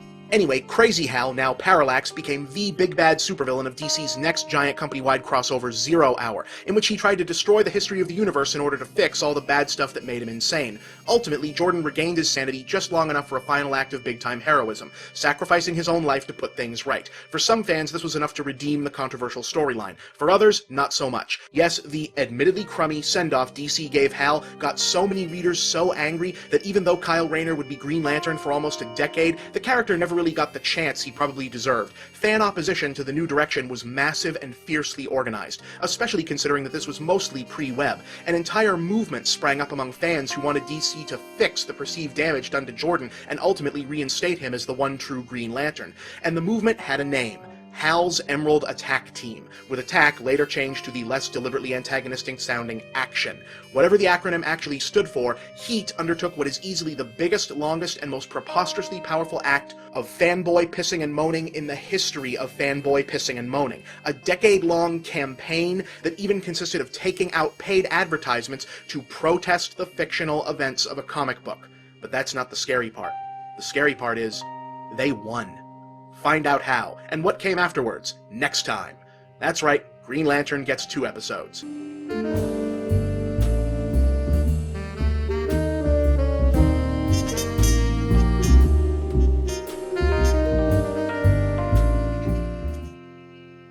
When last we left our story, Hal Jordan, the original Silver Age Green Lantern, had been turned into the supervillain Parallax, replaced by a younger model named Kyle Rayner, and then killed off. Oh, and I'd made an irritating mistake. While Hal was defeated/killed/ it's all terribly unclear in Zero Hour, his self-sacrifice martyr's death actually happened in the next big DC event, Final Night. In any case, these character changes inspired a real-life protest movement under the banner of Hal's Emerald Action Team, who would proceed to spend literally an entire f***ing decade of their lives bitching about it to DC. Attempts were made to even out the situation, such as having Hal's soul take up the mantle of the Spectre, a supernatural hero who, you know what, we don't have time to explain what the Spectre is, just think of him as Spawn but fighting for the other team, okay? Okay. But Jordan's fans weren't having it. They wanted Hal to be the Green Lantern again, and they also wanted DC to somehow absolve him of guilt for the acts of mass murder he'd committed as Parallax. In 2004, fan-favorite writer and noted Hal Jordan fan Jeff Johns set about giving them what they wanted with Green Lantern Rebirth, in which Johns not only took to resurrecting Jordan and repairing his reputation, but also smaller details like making yellow work as a more credible weakness. Here's what he came up with. As it turns out, the light spectrum from which light-based energy powers like the power rings would draw from is connected to, get ready, the emotional spectrum, and that certain powerful emotions correspond to certain colors, green being willpower and yellow being fear. In addition, each color/feeling is embodied by one of a pantheon of godlike monsters. Green is a space whale named Ion, while yellow is a giant bug demon named Parallax. That's right, Hal Jordan didn't just turn evil and start killing everyone, he was possessed by the yellow space bug of fear. So Hal comes back to life, all the old Green Lantern paraphernalia comes back too, and everyone forgives Hal except kinda sorta Batman because Batman. Oh, and Sinestro came back too, kicking off the next big event, the Sinestro Corps War. Yes, Sinestro Corps. If you didn't think they'd take the whole spectrum/emotional spectrum thing and run with it as an excuse to create a load of new marketable characters all at once, you haven't been watching this show for very long. So now, in addition to the Green Lanterns of Willpower and the Yellow Lanterns, aka Sinestro Corps of Fear, there were the Red Lanterns of Rage, the Blue Lanterns of Hope, the Indigo Tribe of Compassion, the Violet Star Sapphires of Love and Preposterous Décolletage, apparently, and Agent Orange, for Avarice. Of course, if you're familiar with the real light spectrum, you know that there should also be black and white stand-ins as well, which brings up the next event, Blackest Night, in which the universe is attacked by a swarm of sentient Black Lantern rings that resurrect dead people as emotion-sucking zombies. You'd think that wouldn't be a huge problem in the DC universe, what with all the superheroes, but there's a wrinkle. Black Lantern rings can also possess people who've been dead but came back. Like, oh, a whole bunch of DC superheroes have over the years. Turns out, this has all been a long-term plan by Nekron, the supervillain embodiment of death itself, who's been leaving the door to the afterlife open a crack for superheroes in order to seed the world with potential Black Lantern sleeper agents, thus offering a canonical explanation for why DC characters just can't stay dead.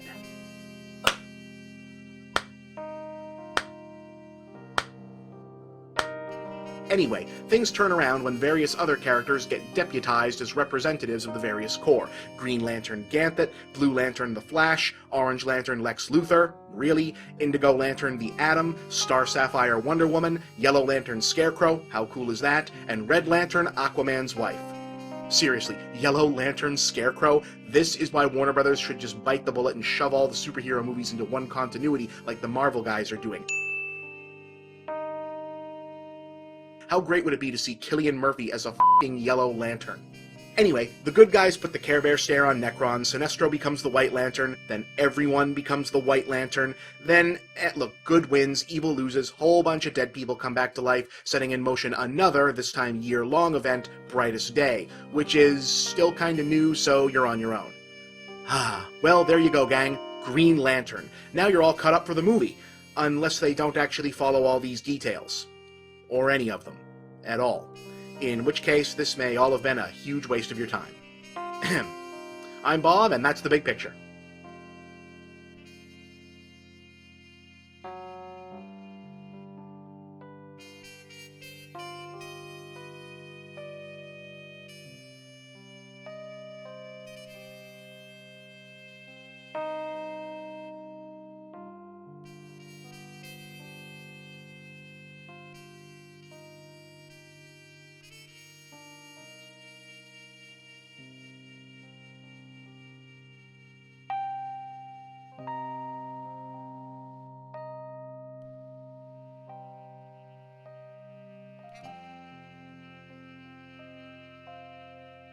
With the movie Thor in theaters worldwide, the popular culture is now consumed with discussion of its shocking post-credits reveal, with Marvel Comics fans utterly shocked by what they saw, and everyone else utterly confused as to what the hell it was supposed to mean and why it's important. But before Thor had bowed, its place in the realm of pop culture debate had an entirely different focus: the fact that the supporting character of Heimdall, traditionally depicted as Caucasian in the comic books and Norse myths that loosely inspired them, was played in the film by Idris Elba, who is black.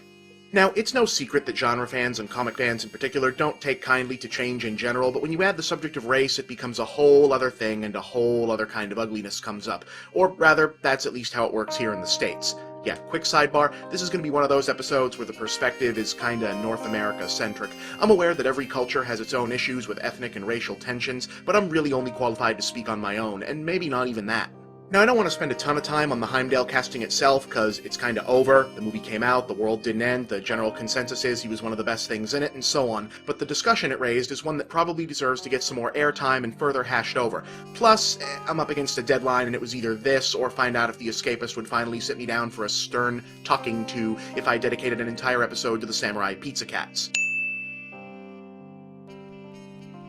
See, for many people the discussion is less about race-swapping fictional characters and more about a perceived double standard. See, it's no secret that when American movies like The Last Airbender or Dragon Ball recast characters who initially belonged to races that here constitute an ethnic minority with a white actor, it's met with almost universal condemnation, while the casting of minorities in traditionally white roles, as is the case of Heimdall, are often met with a more nuanced response. Or, to put it in the terms of thousands upon thousands of unironically infuriated internet postings, why is it okay to, turn white people black, but not to turn black people white? Now, in the past I've argued this point in the form of gently considered and long-winded deliberative academic deconstruction of cultural and historical precedent, but here I've only got 5 minutes, so I'm gonna have to cut to the chase. This is why. Yeah, see folks, in an ideal world, the perplexed complainers would have a point, because in an ideal world, not only would there be no racism now, there would have been no racism ever, and there certainly wouldn't have been centuries upon centuries of European colonialism and the attendant systematic oppression, dehumanization, if not outright extermination of non-white peoples by white peoples, the poisonous legacy of which continues to shape the course of world events and day-to-day existence of all affected cultures to this day. No, in an ideal world, none of that would have ever happened, and thus race-swapping a character in one direction would be exactly the same as doing so in the other direction. But we don't live in an ideal world. We live in a shitty world, where all that stuff happened and all the after effects still linger. And thus, yes, the quote-unquote white culture losing one of the billions of viable white characters is not on any conceivable plane equal to taking away one of the already tiny, tiny handful of viable non-white characters. It'd be swell if it was, but it isn't. To some folks, what I'm saying here qualifies as Political correctness. Mostly because to some folks, everything that threatens the sense of cultural privilege they don't want to admit still exists qualifies as Political correctness. Still others may object more rationally, on the grounds that it verges on a double standard, to which I reply, yes, it's a double standard. Again, it's not an ideal world. Real world. Shitty world. Double standards are damn near the only standards we have.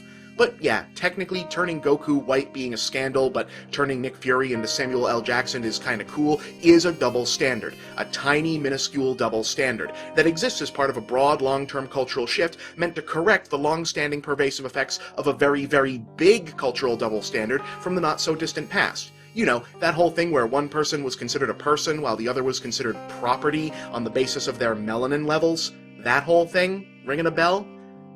Look, getting back to the inciting incident, the fact is, by ignoring the ethnic precedent of this one character, we got to see a unique performance given by a great actor in the kind of role he otherwise probably would never have gotten to play. That's the uncomfortable truth at the heart of this. For hundreds upon hundreds of years, our culture was arranged to unfairly confer privilege and superiority on one race over all others, and one of the lasting results of that is that both the quality and quantity of interesting character roles available to minority actors is incredibly small. I mean, let's be blunt about this. Do you think all those really talented black actors who keep turning up in Tyler Perry movies want to be making freaking Tyler Perry movies? Probably not. But that's all Hollywood is offering them right now. Is the colorblind casting of a black Norse god, or a black Friar Tuck, or hell, maybe even a black Superman the perfect solution? No! Way, way less than perfect. But you gotta start somewhere. I'm Bob, and that's the big picture.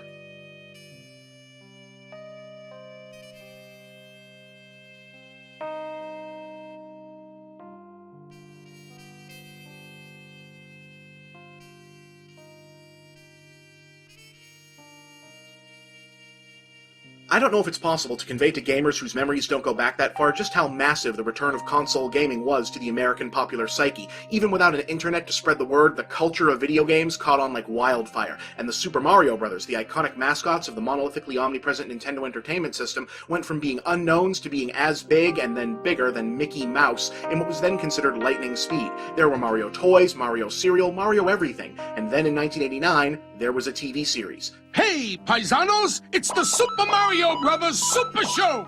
In a way, it was a wholly natural progression, partially because it was inevitable that the greatest franchise in the history of the medium would quickly become too big to fit in only one medium, but also because TV is weird.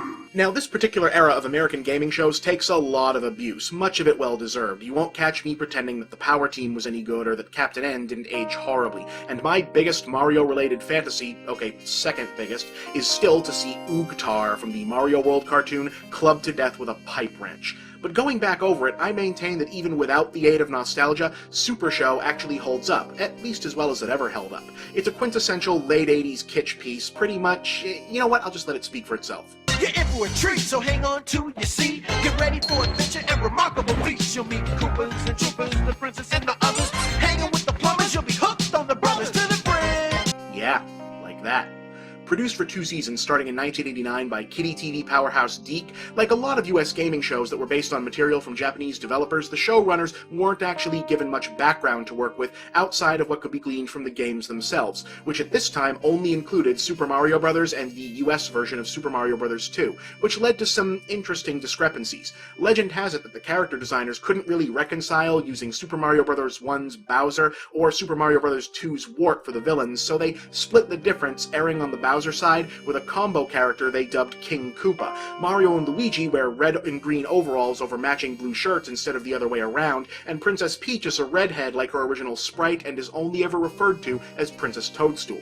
The cartoon's backstory was rooted mostly in the non-canonical origin story that had been loosely assigned to most English versions of the game in that era. The Mario Brothers are plumbers from Brooklyn magically warped to the Mushroom Kingdom. In most episodes, the 4 good guys would travel to different worlds that had been conquered by Koopa and his minions, typically built around broad parodies of movie genres, famous stories, or historical periods, though sometimes it got kinda clever. During an adventure in a world inspired by the post-apocalyptic Mad Max movies, Toad finally snapped and went hardcore as the Toad Warrior.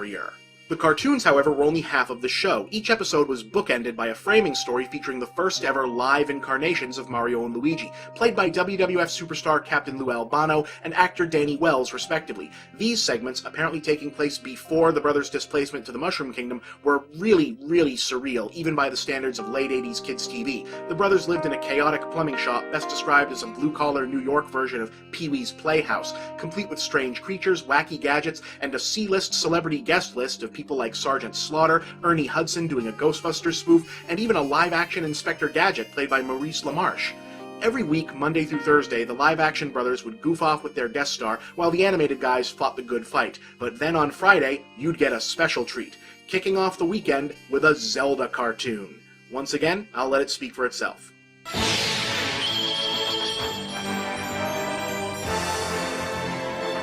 This is the Triforce of Wisdom, Link. The evil wizard Ganon has the Triforce of Power.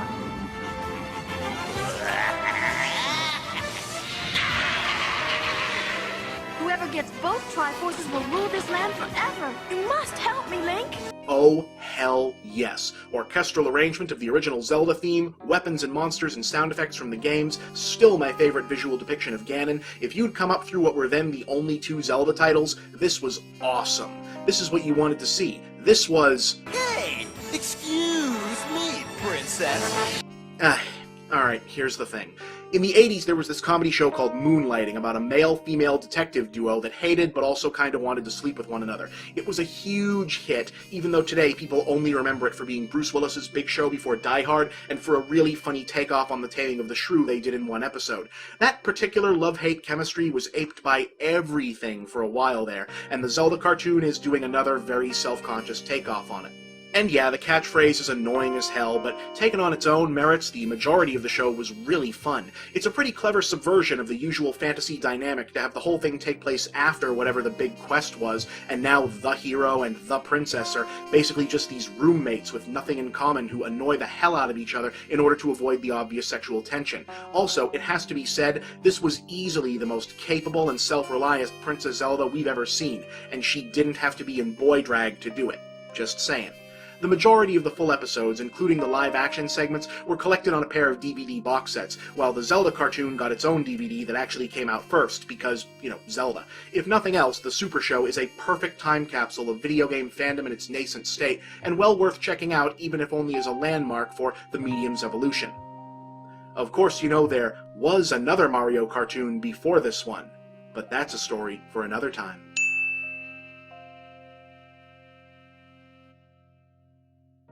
Alright, I think you've waited long enough.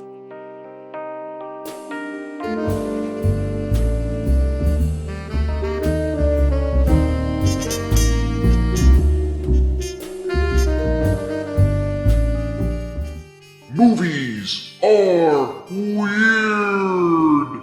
Super Mario Bros. Pichime Kaioshutsu Daisakusen, roughly translated as Super Mario Bros. The Great Mission to Rescue Princess Peach, was an anime feature film from Toei released in Japan in 1986, and it is crazy rare. After its theatrical run, it was only released on Japanese VHS once, has never been available on any other format, and was never translated into languages other than Japanese or officially distributed outside of Japan. To this day, it remains one of the long-lost holy grails among anime fans, gamers, and Mario collectors alike, the first Mario adaptation ever. So now that you know that this exists, the burning question is it any good? The answer? It's okay. I don't want to undersell it, it's a perfectly serviceable kiddie anime of the era and about what you'd expect, but like a lot of legendary lost movies, your imagination tends to set up unreasonable expectations. What it does offer is a uniquely fascinating glimpse at the Mario Bros. Franchise in the earliest moments of its transformation from video game to pop culture mass media juggernaut. This was the first try at fleshing out a story and characters from the Mario mythology back when that mythology was only this one game, and in many respects it paints a vastly different picture than what we've since grown used to. For example, Mario and Luigi are not plumbers in this. No, really. Instead, they run a grocery store. Yeah. Alright, let's get into it. In the story, Mario is staying up late to play video games. Hey, come to think of it, isn't it funny that this is the only time that Mario, the mascot of a company that exclusively makes video games, has been portrayed as a gamer himself? Anyway, the game opens up a portal to the Mushroom Kingdom and out comes Princess Peach. Yeah, you wish, buddy. Pursued by Bowser's entourage and then Bowser himself. The Koopa King kicks Mario's ass and makes off with the princess, but not before she drops off a magic pendant and begs Mario to save her. Luigi thinks it's all a dream, but he changes his tune when he sees Peach's pendant, not because he wants to be a hero, but because this version of Luigi is a greedy, treasure-hunting bastard, and he figures there must be more where that came from. The decision gets made for them when the pendant is grabbed by a small blue dog. Not exactly. This is Kibidango, and as neither Yoshi or Toad had been invented yet, he's our cute animal sidekick, and you will be really sick of him by the time this is over. They chase Kibidango into a pipe which warps them to the Mushroom Kingdom, where a wizard fills them in on the plot you remember from the game. Bowser's forces have taken over the kingdom and turned the mushroom people into rocks and coins and whatever. Mario and Luigi have to go on a quest for 3 magic weapons and save Peach before Bowser forces her into marriage and officially becomes king. From there on, it's pretty much exactly what you'd imagine a mid-80s Mario anime from Toei would look like. Mario and Luigi and Kibidango have slapstick encounters with various creatures and obstacles from the game. Meanwhile, Bowser tries unsuccessfully to convince Peach that the whole forced marriage thing won't be so bad. Here's a weird scene. When they get the mushroom and restore some of the citizens to normal, check this mushroom lady out. Going by the outfit, it looks like she's supposed to be the movie version of the nameless guys you saved in the first 7 castles. So, this is Toad version 1.0. Remember, Toad himself wasn't an official separate character until they needed a 4th player sprite for the American Mario 2. And here's Mario dreaming of all the G-rated action he'll be getting when they save the day. And here's an airship, or rather a regular ship that they make fly, by blowing on it really hard. Okay. In the end, well, what do you think happens? Storm the castle, brave the traps, Mario takes Bowser on hand-to-hand and dispatches him Super Mario 64 style.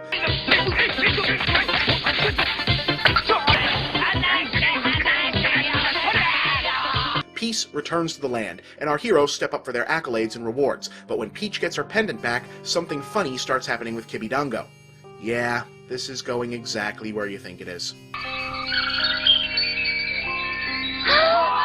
Kibidungo is actually Prince Haru, heir to the throne of the Flower Kingdom and transformed by Bowser's magic, and he's Peach's fiancé. Mario takes this about like you'd expect, but he and Luigi say their goodbyes and head back home. And yeah, that's actually how this ends. Mario! Luigi! Genki de na! What the f***? The Mario Brothers busted their asses doing all the work, and this dude we've never heard of, who just hung around the whole time, winds up with the girl. They don't even get a cake this time. They get nothing. The first Mario movie ever ends with Super Mario walking home with super blue balls. 姫の婚約者ってのは And yeah, that's more or less the lost Mario anime. Watching it now, it's not hard to understand how it got lost.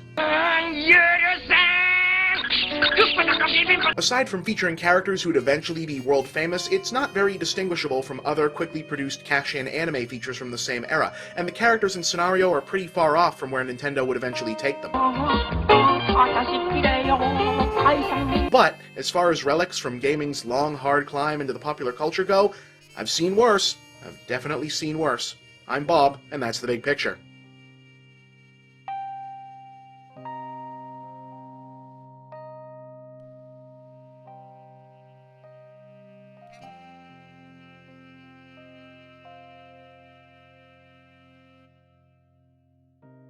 The pop cultural discussion for the remainder of 2011 looks to be partially dominated by a curious subject: staples of European pop culture being reconstituted into big-budget American movie productions. This August, we've already got The Smurfs, a feature spin-off of the famous Belgian cartoon characters inexplicably displaced from nationally neutral fantasy setting to New York City in the present-day United States. Also from mighty Belgium comes Tintin, with Steven Spielberg and Peter Jackson teaming up to turn the legendary Hergé comics into a pair of CGI animated epics. There's already talk of an American remake of Norway's magnificent Troll Hunter, which is a lousy idea in my opinion, and in December, the wave will crest in what's almost certainly going to be one of the most talked about films of the year: David Fincher's English-language adaptation of the best-selling Swedish crime thriller The Girl with the Dragon Tattoo. Now, when I've said in the past you can make a good movie out of anything, I've meant it, and I include other movies in that calculus. That being said, I can appreciate how Americanized remakes might be annoying in principle. Fairly or not, the American pop cultural export already dominates huge chunks of the world's popular culture. Why should we need to borrow other people's creations too? Never mind the fact that oftentimes Hollywood's attempts at Americanization go wrong. Really, really, really wrong. But you know what gets comparatively little attention in all this? The fact that while America is clearly ahead in the foreign remake wars, it's not at all a one-sided fight. Plenty of countries have made their own movies out of American pop culture, in many cases creating oddball masterpieces of their very own, and perhaps scoring some karmic vengeance for the likes of, say, Dragon Ball Evolution. Now, everyone remembers Japanese studio Toho borrowing America's favorite mega ape for King Kong vs. Godzilla, but how many folks know that the 1960s King Kong cartoon was Japanese as well? In fact, it was the first anime ever produced for an American TV studio. They also produced a feature film spin-off of said anime, King Kong Escapes, giving Kong an appropriately manga-esque nemesis, Mecha Kong. Look at him. Look at him. Is that not the most awesome giant robot monkey thing you have ever seen? Also from Japan in 1978 came the live-action version of Spider-Man from Toei. They kept the costume but changed up the origin story so that now Spidey got his powers from a good alien to fight an army of evil aliens. He also had a spaceship that transformed into a robot, which came in handy when the aliens would grow to giant size a la the popular Ultraman series from the same era. Toei ended up liking the spandex-clad superhero plus giant robot concept so much they built an entire original franchise around it, Super Sentai, which Westerners may be more familiar with as Power Rangers, and which continues to this day. And it's not just nerd ephemera either. Zhang Yimou's Imperial-era Chinese action comedy A Woman, a Gun, and a Noodle Shop was a remake of the classic Coen Brothers crime thriller Blood Simple. The Longest Yard got a British remake in the form of Mean Machine. Even Groundhog Day got remade in Italy as Stork Day. But hell, those are all pretty mainstream. You guys want to see the weird stuff, right? Alright, here we go. From Indonesia comes Lady Terminator. She's exactly like the regular Terminator, except she's a lady, and possessed by an ancient sorceress instead of being a robot from the future. Other than that, same thing though. Fun fact about this movie, I'd like to show you some clips, but it's actually pretty nasty, so I can't. Alright, the scenes you're watching right now are from the Indian pseudo-spin-off Fight Club Members Only. Don't get too excited, they pretty much only kept the title and the angry young dude's underground fighting angle from the David Fincher movie. Speaking of India, thanks to the popularity of older Bollywood productions as ironic hipster movie night fodder, many of you have probably heard of the Indian Superman. Okay, what about Turkish Superman? Or hell, Turkish Star Wars? Oh yeah, for a while there the Turkish movie industry was the king of this stuff, culminating in what may be the weirdest unlicensed pop cultural mashup of all time, 3 Dev Adam. Roughly translated as Three Mighty Men, Three Devadam finds Istanbul under siege by the evil criminal mastermind, Spider-Man, who seems to be a magnet for these things. How evil is Turkish Spider-Man? He tortures his enemies by having trained guinea pigs eat their eyeballs. Yes, that happens. The only thing that can stop him is an international coalition of heroes, including El Santo, the ultimate legend of Mexican wrestling movies and actual Mexican wrestling. And also, yes, Captain America. Alright, show of hands. Who would have called him as the least likely character to have shown up in this episode? Anyway, this really only scratches the surface of what's out there, but I think you get the idea. In this new global age of popular culture, who can really say how long the lines between original, remake, reboot, and even ripoff are going to remain so clearly delineated? Other than copyright lawyers, I mean, obviously. You know, it's funny, I get the sense that there's at least one noteworthy foreign remake of an American franchise that I forgot to mention. Like a really obvious and interesting one. Oh man, it's right on the tip of my tongue, too, you know? This is gonna bug me. Oh well, if I should think of it, I'll be sure to let you know in a future episode. I'm Bob, and that's The Big Picture.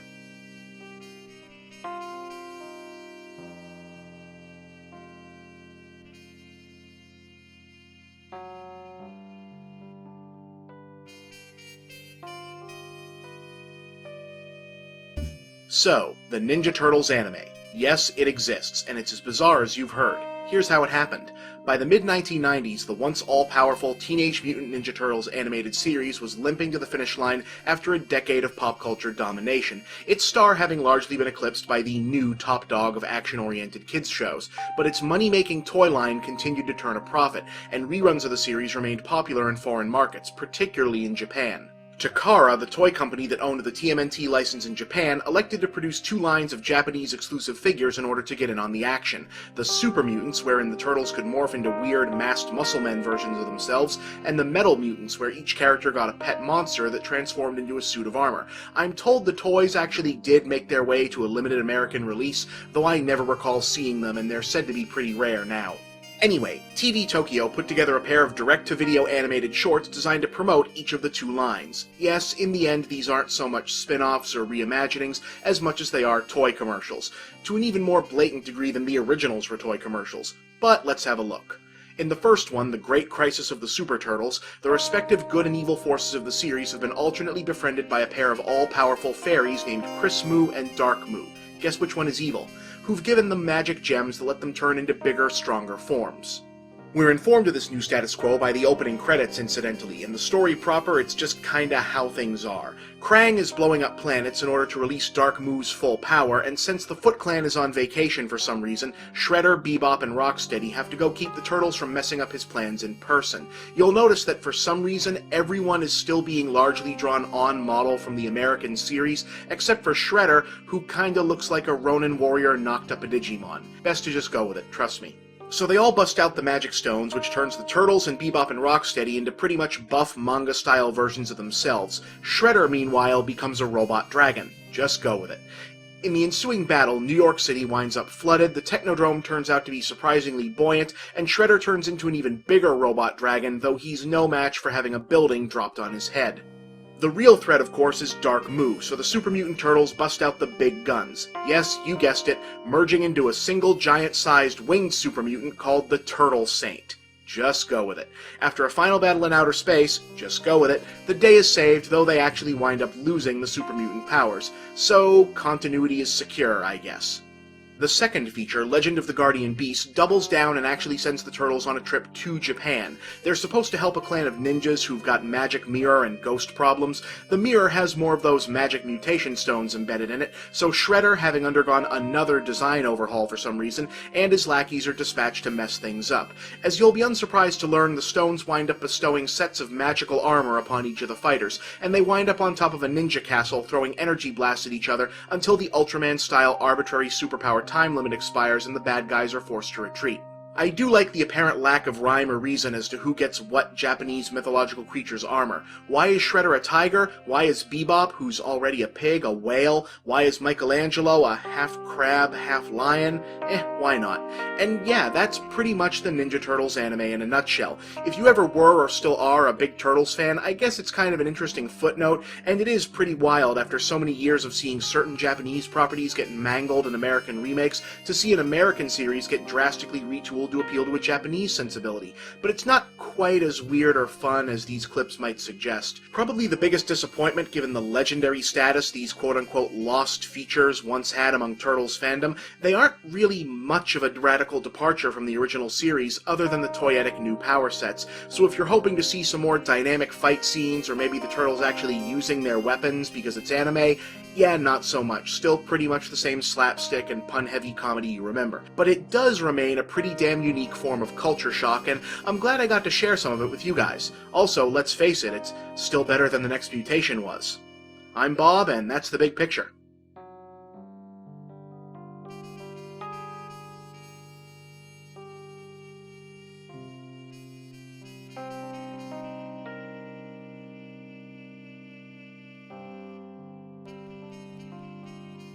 In my joint capacity as both the Escapist's movie critic and general geek culture man about town, I consider it part of my overall function to use my joint areas of quote-unquote expertise to help other folks who might be more fluent in one than the other see more eye to eye with each other.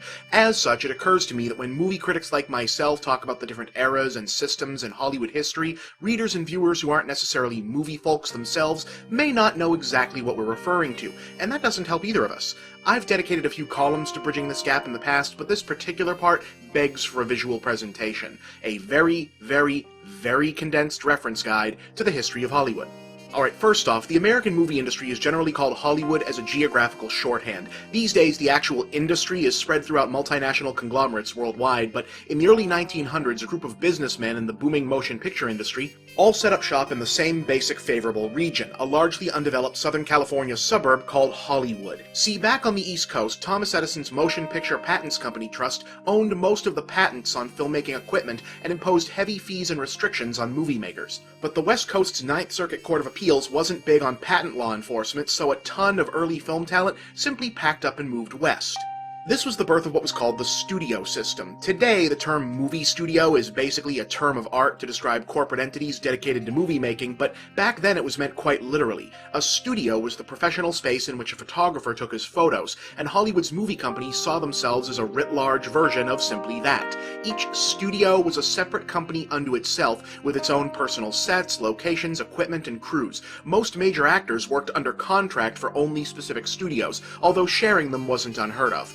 The Hollywood studio system rose during the tail end of the silent era, but really came into being with the jazz singer and the advent of sound. That period, extending from the late 1920s to the mid-1950s, is generally referred to as the studio era or the Golden Age, with movie making utterly dominated by the Big Five studios of MGM, Warner Brothers, Fox, Paramount, and RKO, and the major minors of Universal, Columbia, and United Artists.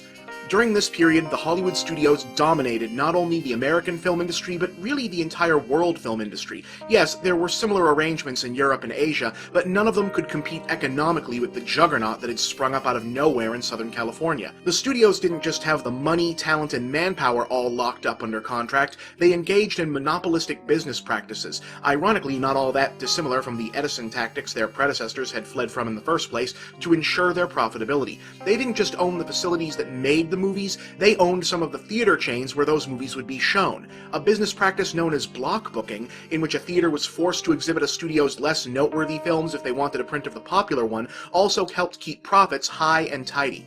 And while you can use a lot of unkind words to describe the way the business side of the studios operated in the so-called Golden Age, it's hard to argue with the results. These guys were brutal taskmasters and often ruthlessly cynical corporate operators, but they knew how to squeeze results from the talent. Some of the most iconic moments in the history of both cinema and modern culture itself originated in this era, thanks both to the artistic power of the movies themselves and the sheer magnitude of effort the studios exerted to spread their existence over the popular culture. But if you're getting the sense that a system this well-rigged just kinda had to be against the law, well, you'd have been right. In the landmark 1948 federal antitrust case United States versus Paramount Pictures Incorporated, the United States Supreme Court ruled that practices like block booking and the studios owning theaters violated the Sherman Antitrust Act of 1890. And just like that, the age of the studios controlling the exhibition and making of movies was over. For the first time in decades, the iron grip of the Big Five had begun to loosen. But while the Paramount case was the big all-at-once blow to the studio era, it wasn't what ultimately brought the whole thing down. No, that process was slower and more insidious. Hollywood had expected, like every other non-essential industry in the aftermath of World War II, to be staring down a massive windfall of cash from a booming middle class eager to remind themselves of their own financial independence through the consumption of entertainment goods. But Hollywood didn't foresee that it would face a competitor for those dollars unlike any they'd ever faced before, one that outmatched them so pervasively that the conflict and the studio's own refusal to adapt to it would bring the whole thing crashing down around itself. I'm talking, of course, about television. We'll talk about how that worked out next week.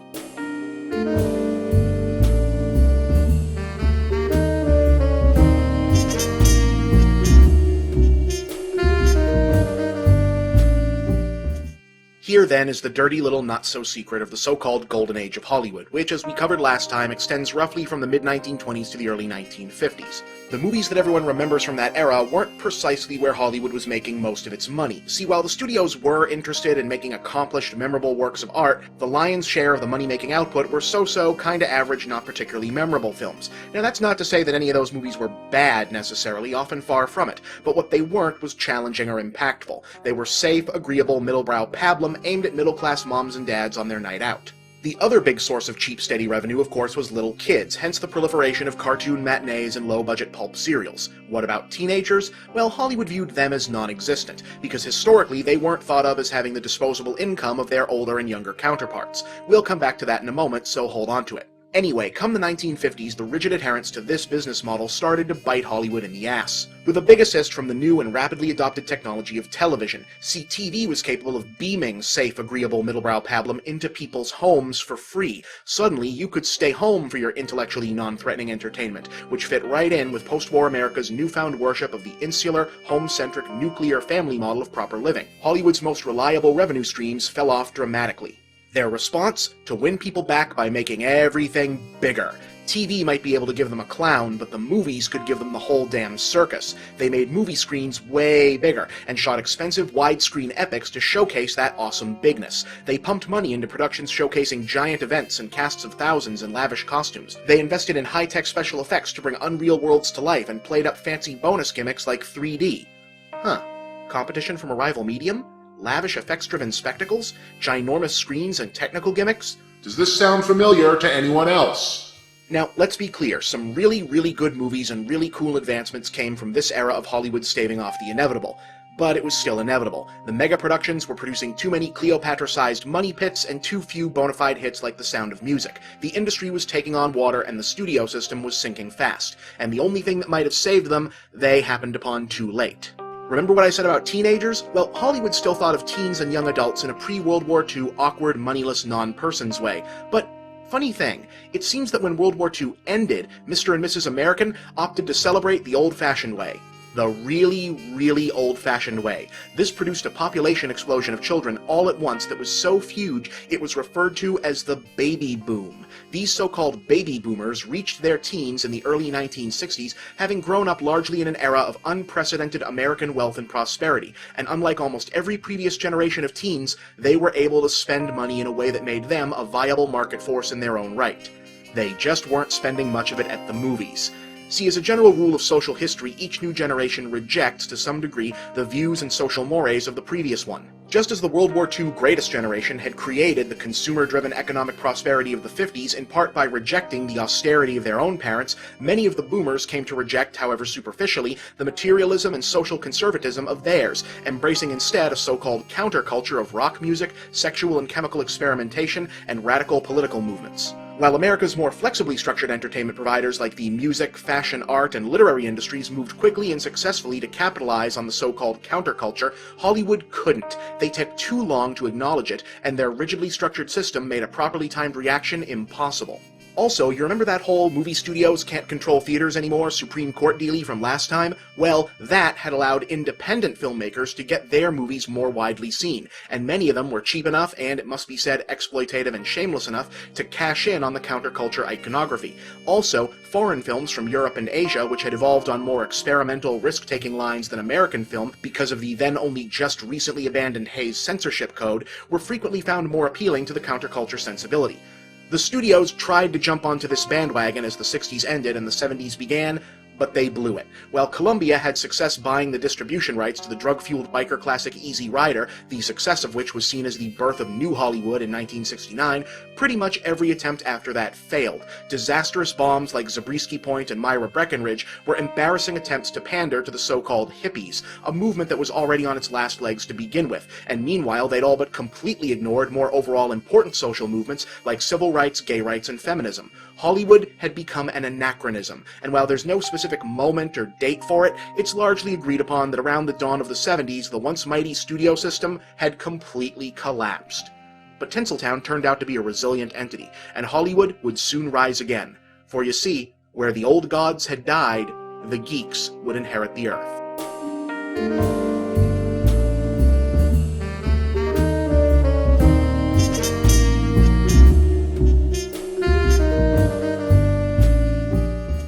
As the 1970s dawned, the American film industry, or rather the once dominant form of the same as typified by the Hollywood studio system, had fallen completely into ruin. Slow to adapt to a changing culture and utterly inept at catching up when they tried. That was the bad news. The good news was that the Hollywood studios were so desperate to stave off Armageddon that they were willing to take unprecedented creative gambles, which allowed a new generation of actors, writers, directors, and producers the opportunity to kick off projects that would have been unthinkable even a decade before.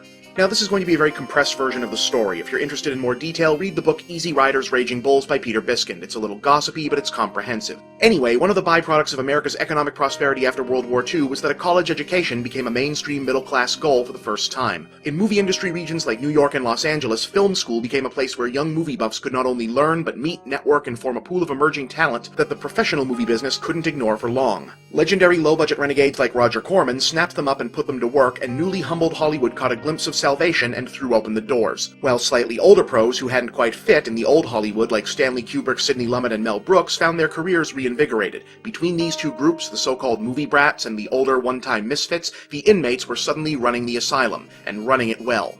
When older film critics talk about the 1970s as the last truly great decade of American filmmaking, this is what they're talking about. A once-in-a-lifetime crisis equals opportunity moment where big Hollywood money was being given over to films that pushed the social, cultural, and artistic envelope. Now legendary names like Francis Ford Coppola, Martin Scorsese, Woody Allen, George Lucas, Steven Spielberg, Brian De Palma, William Friedkin, Milos Forman, John Borman, Terrence Malick, movies like 2001, Taxi Driver, Five Easy Pieces, Bonnie and Clyde, Chinatown, Network, Apocalypse Now, The Deer Hunter, The Graduate, The Exorcist, Serpico, Marathon Man, Annie Hall, American Graffiti, Dog Day Afternoon, Rosemary's Baby, Butch Cassidy. You get the picture. This was a really good run. The studios, still mere shells of their former selves, didn't necessarily have the economic domination back, but for the first time in a long time, film was the dominant, serious narrative medium in American culture. Hollywood had its pride back, and everyone knew they had the movie brats to thank for it. But what happened next, and just how transformative this offbeat collection of film school nerds turned new Hollywood power players turned out to be, nobody could have predicted. What made the film school generation, or movie brats, different was that they were part of the first generation to truly grow up with movies as a constant present in their lives since early childhood. As such, their cinematic vocabulary wasn't just influenced by the classics and art films they'd studied in school, but the fanciful genre films of their childhood and the sleazy drive-in schlock of their teens. And when they began to combine those elements, something totally unexpected happened. Francis Ford Coppola, for a time the nominal leader of the movie brats, mixed lurid B-movie gangster melodrama with old-school Hollywood grandeur to turn Mario Puzo's bloated pulp novel The Godfather into a stunning epic, and when Part 2 turned out to be just as good, overnight the stigma against sequels vanished from Hollywood's consciousness. Steven Spielberg, for a time the untested nerdy new kid of the team, signed on for the adaptation of popular but really not all that good Peter Benchley book about a killer shark, and turned it into a Hitchcockian suspense classic that changed monster movies forever. Then he turned around and did the same damn thing for flying saucers. Hell, in no previous decade would Hollywood have ever spent a fortune making a serious movie about Superman, but in the 70s, they did just that. And all the while, George Lucas, a shy young man with an eye for technology and one of the most experimental visions of the Coppola clique, was pouring blood, sweat, and tears into a bizarre dream project that fused mythic fantasy, samurai melodrama, and pulp sci-fi that was considered so strange, not even most of the other movie brats thought it was going to work. The result was Star Wars. In 1977, Star Wars changed everything. It wasn't just the sheer amount of money that it and the similarly mega-popular Jaws had made, it was the way it spread outward and completely dominated the popular psyche, especially in the once ancillary realm of merchandising. Lucas' Outer Space Flight of Fancy had, without even meaning to, discovered the cash cow secret formula Hollywood had been seeking for decades. High-concept nerd ephemera reconstituted as crowd-pleasing blockbusters. Sadly, it wasn't all good news. The other members of New Hollywood often found themselves unable to bear the weight of their own visions, and expensive bombs like Heaven's Gate and Coppola's own One for the Heart crippled the studio's enthusiasm for director-driven auteur projects. Also, in a note of bitter irony, the financial success of the post-Star Wars blockbusters made Hollywood a popular investment. International conglomerates bought up what remained of the old studios and re-solidified their corporate structure. Hollywood became a company town once again. And that more or less takes us up to the present, or at least close enough that most of us are familiar with. Are you exhausted yet? Well, hold on, because we've still got a few loose ends to tie up next time.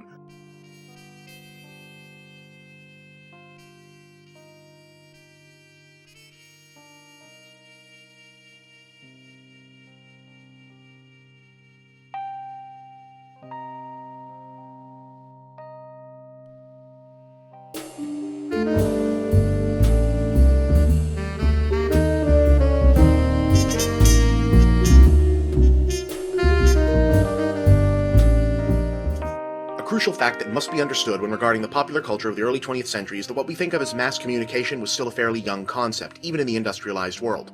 Thusly, it was still possible for huge segments of a population to be utterly closed off from one another. As such, while aspects of cultural enlightenment and artistic revolutions came into existence gradually in America's more bustling and internationally connected urban cities, the less constantly evolving rural or small town culture often didn't learn of such leaps forward until they grew so large as to come crashing in all at once like a big surprise. In other words, a recipe for cultural backlash. And this was even before the twin horrors of Nazism and Stalinism scared Western culture back into its shell and set the causes of societal, racial, sexual, and scientific progress back for decades to come, but that's another episode altogether.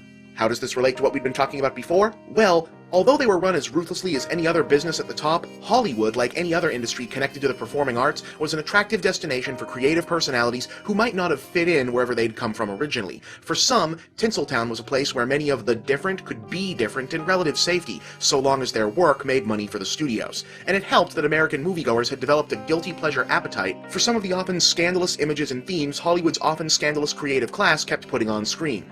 While deeply unenlightened in some respects, early Hollywood films frequently pushed societal boundaries of the time to the breaking point. Marlene Dietrich's male drag performance and lesbian kiss in Morocco shocked US audiences, but also made the film into a blockbuster hit.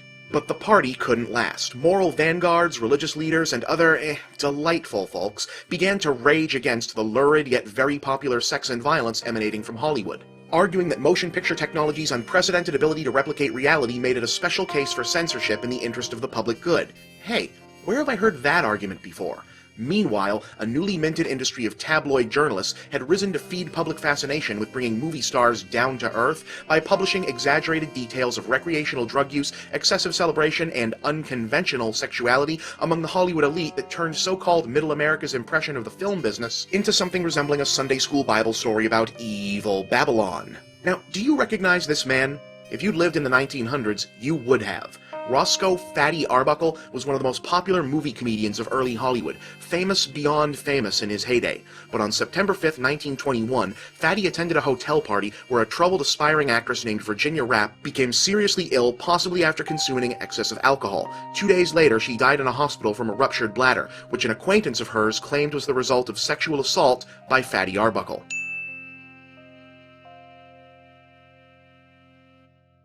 He would ultimately be cleared of all charges and issued a letter of apology, but the scandal dragged on and completely destroyed his career and social life. His marriage ended, his films were stricken from public view. To this day, the scandal itself is the most surviving record that he existed at all. The newspapers of the infamous William Randolph Hearst, in a certain sense the Fox News channel of their day, gleefully fed America's appetite for the Fatty scandal, obsessing over lurid gossip about the case and the purported evils of godless Hollywood, in a manner that amounted to a prolonged public lynching. This and a series of other Hollywood scandals inflated by the media led a public outcry that threatened to bring the specter of government censorship upon the entire film industry. For the studios, there was only one recourse: start policing themselves before the government started doing it for them. As draconian as much of this so-called policing ultimately became, the fact remains that it might have been much, much worse. In any case, the studio's decision was to create a governing entity called the Motion Picture Producers and Distributors Association, later shortened to the Motion Picture Association of America, that would enforce decency standards onto Hollywood films with a seal of approval. Said standards were collected into a guide known as the Hays Code, named for its founding president, William Harrison Hayes. Adopted in 1930 and all-powerful by 1934, the so-called Hays Code didn't just ban visual content like gore and nudity, both of which had been widespread in Hollywood films before. It also dictated themes. Hollywood movies were suddenly no longer allowed to mock religion or present priests as villains or comic figures. You couldn't show how criminals did their crimes, and if a character was guilty of a crime, even just a moral transgression like, say, adultery, you had to show them being punished for it so the audience would know it was wrong. Homosexuality? Banned. Interracial relationships? Banned. You couldn't even depict a character giving birth or seeming to be pregnant. Some older movies, like King Kong, actually had to be re-edited for later release. Actress Mae West, whose massive popularity was grounded in her sex appeal and edgy double entendre-laced dialogue, was one of many whose career didn't survive in the New Order. While Hollywood's golden age of the 30s and 40s managed to flourish under the code, its restrictions were a big part of what kept the industry from keeping up with the times and ultimately collapsing in the 60s. I'm pretty sure we covered this already. Filmmakers and studios began to actively challenge the code to loosen its rules, and in 1964, Sidney Lumet's film The Pawnbroker became the first film featuring female nudity to receive code approval. The writing was on the wall, and in 1968, Jack Valenti, the new head of the MPAA, moved to dismantle the code and replace it with the vastly less restrictive, though by no means perfect, rating system that's still in effect today. And yeah, I'm pretty sure that covers it. Did not plan for this to end up having as many parts as it did, let me tell you, but I hope you enjoyed it. I'm Bob, and next time, something not about movies. I promise.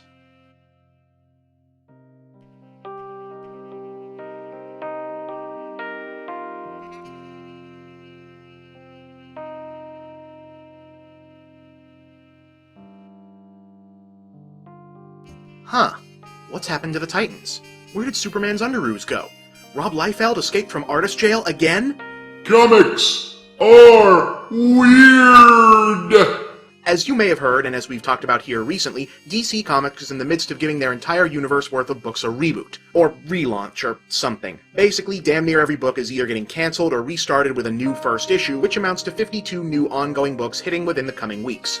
Now, the vast majority of books haven't hit yet, and many supposedly significant story details have yet to be revealed, but the apparent big idea here was to win new readers by getting the DC heroes back to a more iconic status quo, no longer burdened by the labyrinthine DC Universe continuity. Honestly, that's not such a bad idea. Yeah, longtime fans will be upset about it, and I'm not entirely sure that the continuity itself is that widespread of a deal breaker. We'll come back to that in a minute, but the tendency of continuity to make a story incomprehensible after a while definitely is, so starting over, yeah, that could work.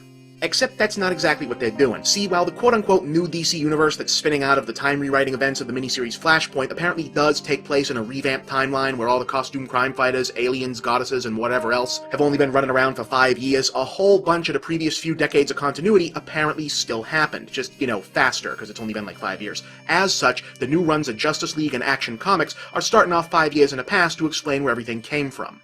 Yeah, so not so much out with the convoluted old continuity in with a new beginning, as it is out with the convoluted old continuity in with a convoluted new continuity that's going to take some explaining. Why bother rebooting if you're just going to do a backstory explanation book anyway, and thus simply could have done the new #1s and then explained the original backstories the same way? Well, probably because doing that doesn't get you the huge burst of publicity that the words line-wide reboot does. And to be fair, that part seems to be working out. Sales and pre-orders are really, really high. Huh, how about that? Products sell better if you advertise them.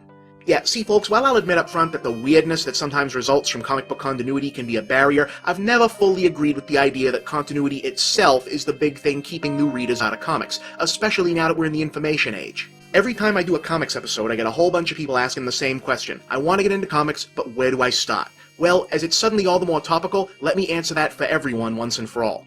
Start wherever you want. It doesn't really matter. Seriously, you want to get into DC, Marvel, whoever, it's never been easier to do. Go find a comic that looks good to you, start reading it. If and when you come to something that confuses you or seems to be referencing an earlier event you're not familiar with and you're interested enough to want to know what it means, go to that magical every shred of accumulated human knowledge ever at your fingertips machine that you're currently using to watch this show and look it up. It won't take long. Comic book continuity is one of the most meticulously maintained infostratas on the entire web. And if you're not interested enough to want to know what it means, well, chances are it won't get more interesting once you know, so you can probably stop reading. Simple as that. Comic books in America do not have some big, doom-bringing apocalyptic continuity problem. What they have is a marketing problem. I mean, think about it. People get into serialized storytelling in the middle all the time. Every day, dozens of people buy a book that looks nifty, find out it's part of a series, and consider picking up the rest of them. Every day, thousands of people tune into a TV show for the first time near the middle or even end of its overarching story. Do you think everyone who's into Doctor Who or Lost or Mad Men or whatever started watching it with the first episode? No! Every other continuity and/or mythology-driven narrative medium in popular fiction draws new readers and viewers just fine without constantly hitting the reset button and pissing off the fans they already had. How do they do this? Because new readers and viewers and other potential fans hear about them and can easily find them. TV, movies, etc. gets beamed right into your house. DVDs, books, etc. are sold in all kinds of different stores, and everything is advertised everywhere. Comic books, on the other hand, are almost never advertised except in other comic books. And you can't just pick them up at the checkout line at the drugstore anymore. You gotta go to a special comic-centric store, which also doesn't advertise and is generally not set up to be curious new reader friendly. You don't need to reboot to get more people reading comic books. You need to tell them why they should consider reading comic books, and then put comic books where they can buy them. Incidentally, that second part is the one thing I'd say DC is getting totally right on this whole New 52 thing. The new books are all getting released for digital download at the same time as the regular hard copies. Now that's actual progress.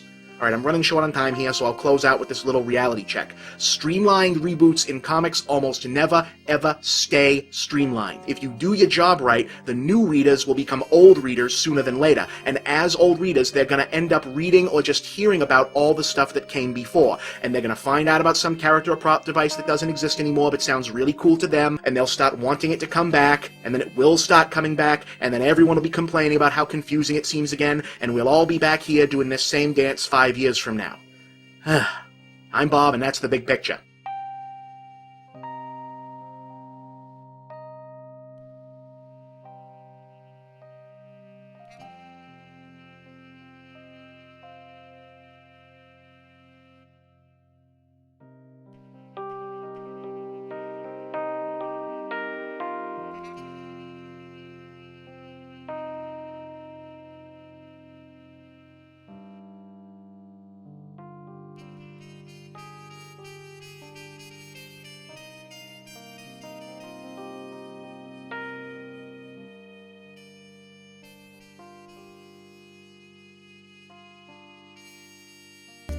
The big buzzword throughout every strata of the 21st century entertainment industry is nostalgia, or rather stuff that's either based on or meant to inspire nostalgia for things its audience remembers from their own past. Now, to a certain extent, nostalgia has always been with us. Stories and songs extolling a rose-colored view of the good old days have been with us since the good old days, pretty much. But there's no denying that there's been an acceleration in it as what was once called Generation X continues to settle into its adulthood. Now, there's been a lot of talk about why this happened, the most popular ones centering around economic stagnation, leaving many young adults trapped in a social limbo between their teens and true independent adulthood. But the fact is, it's where we are. Right now, some of the biggest money to be made in the so-called geek culture is in selling people born in the late 70s and early 80s the iconography of their childhood back to them. If you're a Hollywood movie studio, it's the basis of your summer release schedule. If you're, say, Nintendo, it's your entire business model. And as one can expect, there's been a bit of a backlash about it. Every time a popular movie is remade, the online media is filled with the wailing and gnashing of teeth about running out of ideas. Every time some old toy or comic book gets optioned as a movie, people complain about a lack of originality. Every time a cult classic of questionable pedigree makes a comeback, the web is alive with angry voices accusing anyone willing to admit even a hint of nostalgic interest in such things of ruining the popular culture with their unwillingness to let go. In the gaming culture, it's especially harsh. The quickest way to get yourself busted down to the not taken seriously list in the world of video games is to admit that you're actually looking forward to so-called retreads like Kirby Return to Dreamland, Super Mario 3D Land, or even Skyward Sword. Those who are, we are told, are holding the medium back by enjoying something that commits the mortal sin of maintaining a kind of stylistic consistency. Me? I understand in the abstract what the nostalgia-hating crowd has a problem with, at least in theory. Originality is the lifeblood of creative endeavors, and repetition is a short path to stagnation.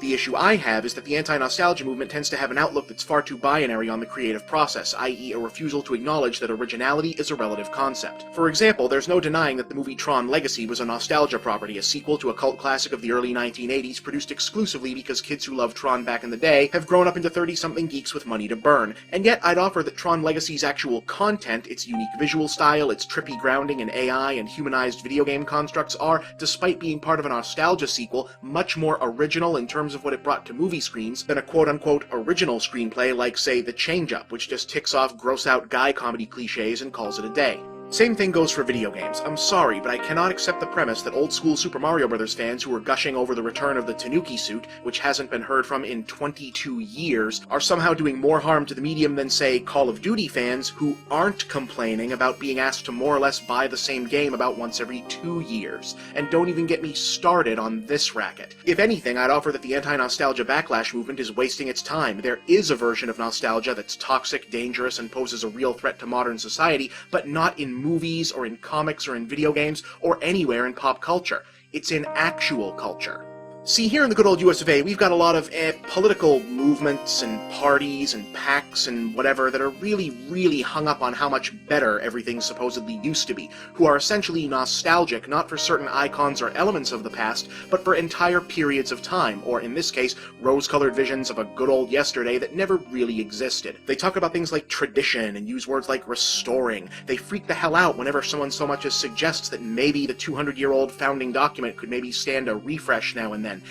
Look, you're not stupid. You know exactly who and what I'm talking about, okay? Okay. See, to me, this is the nostalgia problem. Some guy on the internet claiming that the Thundercats getting redesigned is the worst thing that's ever happened? Yeah, that's silly, sure, but not really a problem. Some guy with a microphone telling his alarmingly vast legion of followers that a near-future America that looks and sounds substantially different from some idealized vision of the American past is some kind of apocalyptic signal? That's a problem. Drafting a petition that Superman should still have his red underpants because that's how it's always been and you want it to stay that way? Maybe not a great use of time, but basically harmless. Drafting a petition that certain so-called institutions should not be expanded or changed to reflect an evolving society because that's how it's always been and you want it to stay that way?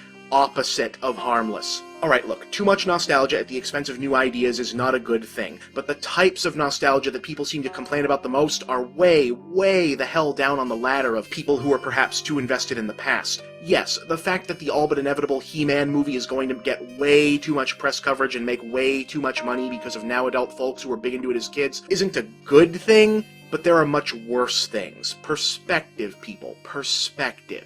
I'm Bob, and that's the big picture.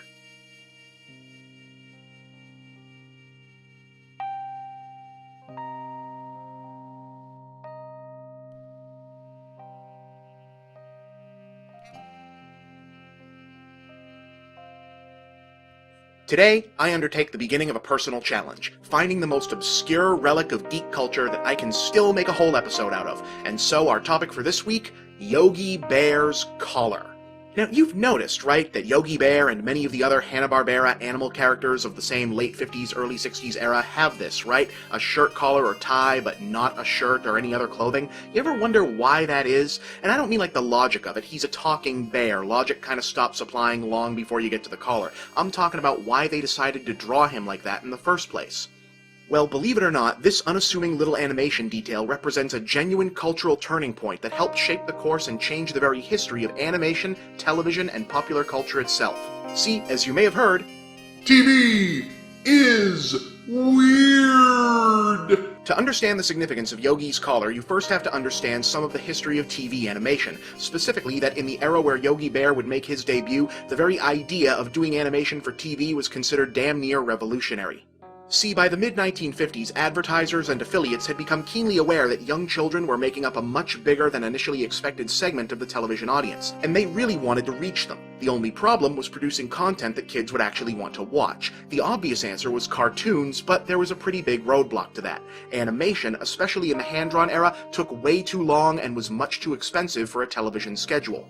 And while repackaging old movie theater cartoons was one solution, that was a finite resource, so smaller animation studios flew into a kind of reverse arms race trying to find shortcuts to produce cartoons on ultra-low budgets. Now here's one really weird example from the same era, Clutch Cargo, which barely animated its actual drawings but opted to make up for it by giving their Chatterbox cast very expressive mouths when speaking, via a process called Synchrovox, whereby a live actor's lips were superimposed onto cartoon drawings. Take a look. Look at Clutch! He picked up the ball! From now on, keep your eyes open. What brings you here? Wow! Look at all those bananas! Yes, it is normal to be way the hell creeped out by that. But by far the biggest initial innovator in early TV animation was Hanna-Barbera. William Hanna and Joseph Barbera had cut their teeth in the theatrical cartoon biz, but moving to TV, they set about developing methods that would allow for the production of visually engaging animation without the need for theatrical-level budgets. Mainly, they concentrated on streamlining character animation, pioneering techniques like building the characters in layers, where only certain parts like limbs or eyes needed to be animated rather than redrawing the entire character. Those of you who've worked with Flash and other modern animation programs may regard that as a well, duh today, but in the late 50s, this was a huge breakthrough. Oh, incidentally, this is also why anime, which was typically being done on an even lower budget than most Western TV cartoons in any given era, got so into mecha and robots early on. Machines need to be animated less because people aren't expecting to see them moving all the time. See, character animation is tough. Too little movement and you break the spell, but too much movement does the same thing. And when your budget is so low you're cutting corners off the corners, it gets even tougher. Plenty of animators will tell you that in a pinch, you focus on the face, which is the most expressive and identifiable part of an anthropomorphized character. But animating a face tends to also mean animating a head, which can also mean having to animate adjustment gestures made by the rest of the body by the positioning of that head. Unless, of course, you could animate the head separately from the body without the obvious giveaway of the head being constantly placed in front of the rest of the figure. Enter the collar. Yogi's collar and tie, being a different color and made of clearly different material than the rest of his body, essentially create a clear dividing line between his body and head. By essentially placing the head element behind the body and concealing the lack of an actual neck connecting the two with the collar, Yogi's head could be animated as a wholly separate element from the rest of him. Seriously, go run down some old Yogi cartoons and watch for how many times his body is in less than a handful of static poses while the head does most of the acting. Technical shortcuts like leveled character design, repeat backgrounds, and the collar led more established theatrical animation houses like Warner Brothers and Disney to frequently mock Hanna-Barbera's output, but it allowed them to crank out new cartoons at such a pace that within a few short years they had a roster of memorable characters that could stand toe-to-toe with those of older rivals. By establishing TV as a viable platform, they helped widen the career field of animation considerably, and many of the time-saving techniques they developed had a direct influence on later specialties like sprite animation and present-day flash cartooning. So yeah, that's the story of Yogi Bear's collar.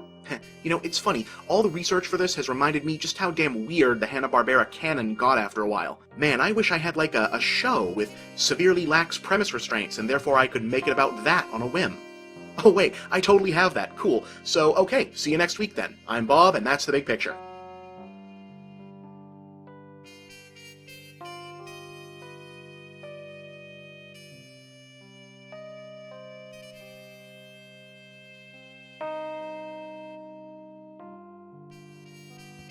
The Hanna-Barbera cartoon canon is, to put it mildly, huge, and contains a lot of characters and elements that could probably be whole episodes on their own. But mostly because I'm not quite ready to do another month-long series right now, my plan here is to show you just how much of the TV is weird phenomenon is due to characters and franchises living through decades and decades of social and pop cultural change by following the strange evolution of the character we talked about last week, Yogi Bear.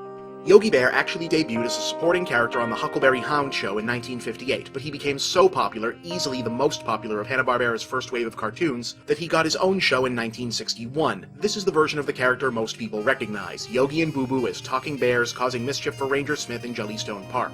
What people forget about Yogi is that at the time, everything about his scenario was incredibly modern and current for a kids' TV show. While the Disney and Looney Tunes characters still largely reflected the cultural reference points of the 30s and 40s, Yogi was fairly up to date. The idea of camping as a recreational middle-class activity in places like Yellowstone was a fairly new concept to the American psyche at the time, and the notion of wild animals like bears having to share a managed wilderness with visiting humans was a fresh take on the old Bugs vs. Elmer routine. Yogi's popularity bled over into pretty much all of Hanna-Barbera's talking animal cartoons, and even though most of them only ran for 1 or 2 seasons worth of episodes, they were able to be repackaged and syndicated in reruns for years to come. For a while there, even characters that now register as fairly obscure like Snagglepuss, Yacky Doodle, Augie Doggy, or Pixie and Dixie were household names. And in 1964, Yogi himself was so popular that the feature film Hey There, It's Yogi Bear debuted in theaters, marking the first time ever that a television cartoon had spun off into a theatrical movie. Though Hey There would be the last new Yogi Bear appearance for a decade, he was kept alive and remained popular through syndication and the omnipresence of the staggering number of shows Hanna-Barbera produced throughout the 60s. And then, in the 1970s, Yogi came back and things started to get weird. The early 70s saw an explosion in the popularity of environmentalism and various new pushes for kids' TV shows to promote positive messages in addition to fun and games. And Hanna-Barbera was all over it. In 1972, Yogi and most of the other talking animal characters united for the first time in the TV movie Yogi's Ark-Lark, in which they all took off in a giant flying boat in an attempt to escape the looming threat of pollution. It's been a while since I've watched this all the way through, but I remember its heart being in the right place, but it's really preachy and it's weird seeing characters who mainly existed for slapstick suddenly trying to be serious and learn about social responsibility. I don't think you can get this on DVD, and there's probably a good reason for that. The main function that Ark-Lark served was as a continuity crossover meeting point. It was the first time that all of the talking animal Hanna-Barbera characters, including a more grown-up oriented primetime character named Top Cat, had been depicted as sharing the same universe. In addition, the presence of Sawtooth the Beaver connected it to the infamous 1968 series Wacky Races. In any case, the movie spun off into a 1973 series called Yogi's Gang, where the animals used the Ark to fly around the world fighting pollution-themed supervillains. And if you thought Captain Planet had some lame enemies, you've never met Lotta Litter, the Greedy Genie, or my personal favorite, Mr. Bigot, who had a ray gun that turns you into a racist.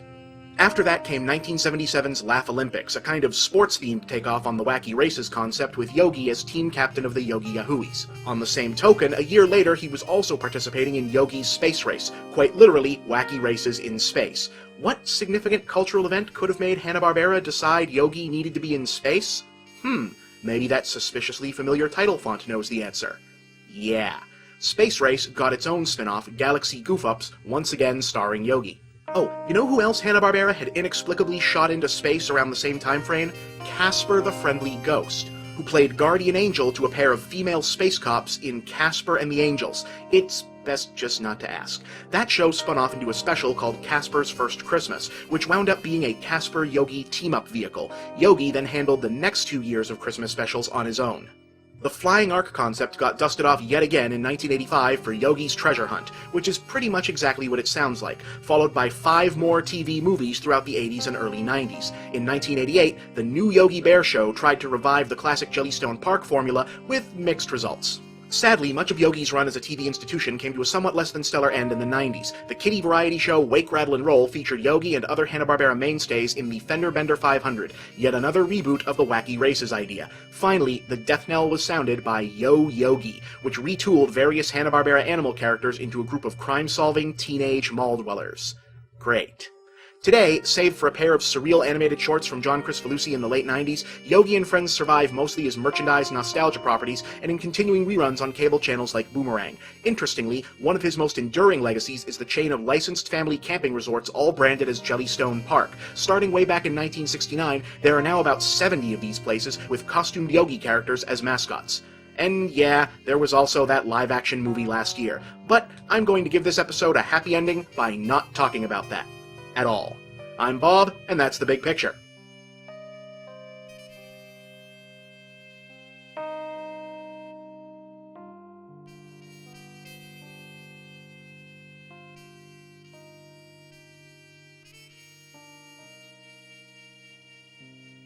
I am a nerd. A big one. I am also an observer of people and of the popular culture, whose job week to week frequently involves looking at said people and culture and finding annoying things to criticize within them. It occurs to me, however, that I've perhaps let myself and my people off the hook far too often for far too long, so it's time to rectify that, with the following assortment of things that my fellow nerds probably don't want to hear, but may need to hear. Number 1, because I know how much we love things in list form, enough with the goddamn Batman already. Yes, I like Batman. Yes, I understand that Batman is awesome, but this whole Batman beats everyone, Batman always wins, Batman owns all thing has gone from being cute to being stupid. And yes, I get that some of it is because Batman happens to have been in the best superhero cartoon ever, and the best superhero game ever, and the best superhero movie ever, or maybe just for another 6 months. But Here's the thing. The only reason Batman became the hyper-competent, fix-any-problem guy is because DC writers stopped trying to think of creative, logical rationales for an otherwise normal rich guy with a rodent fetish to be on a superhero team full of people who can juggle planets, and instead just started saying, oh, it's because he's just that good, and honestly, at this point, it's getting silly. Guys, we ran the Boba Fett thing into the ground, we ran Chuck Norris into the ground, though not before Life did. Batman is on his way there now. It might be time to find a new badass meme. Number 2. Console wars are stupid. Look, this kind of thing was charming and funny back in the cartridge era when everything was an exclusive, and we were fighting over whether a hedgehog could beat up a plumber, but today, if you're throwing tech specs and sales data around in support of your preferred game company, and you're not, like, on their board of directors, that's just sad. Number 3. If you are on a message board forum and your responses to any random question amounts to a small book, you're doing it wrong. And no, following it up with too long, didn't read, and a pithy summary does not excuse doing it. Post the summary to start with, and go find something worthwhile to do with all the extra time. Number 4. By the same token, I'll just leave this here, needs to go away.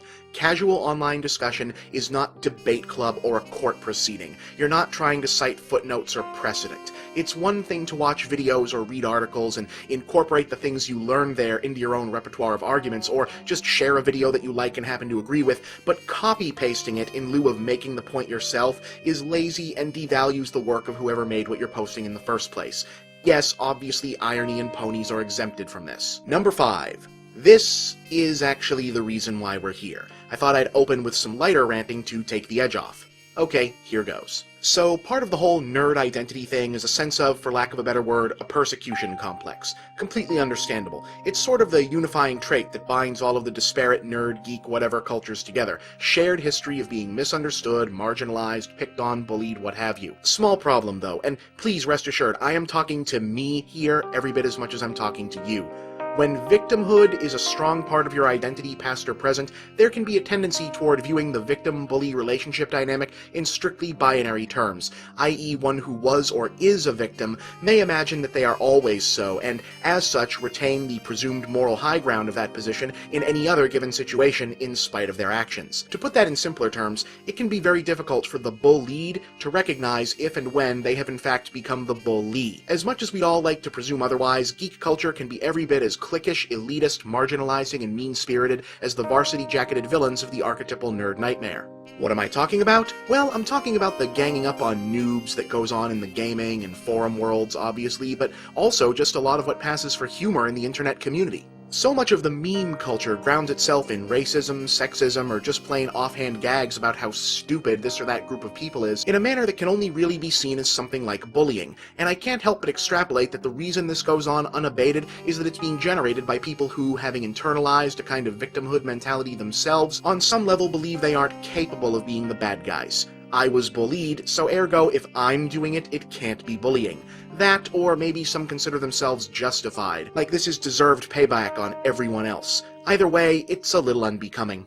Nerds generally are good people, and one of the reasons for that is we know what it's like to be put upon for being different, but we are not immune to the same human failings that create abusers, bullies, and plain old jerks, and we ignore our own ability to become such at our peril. I'm Bob, and that's the big picture.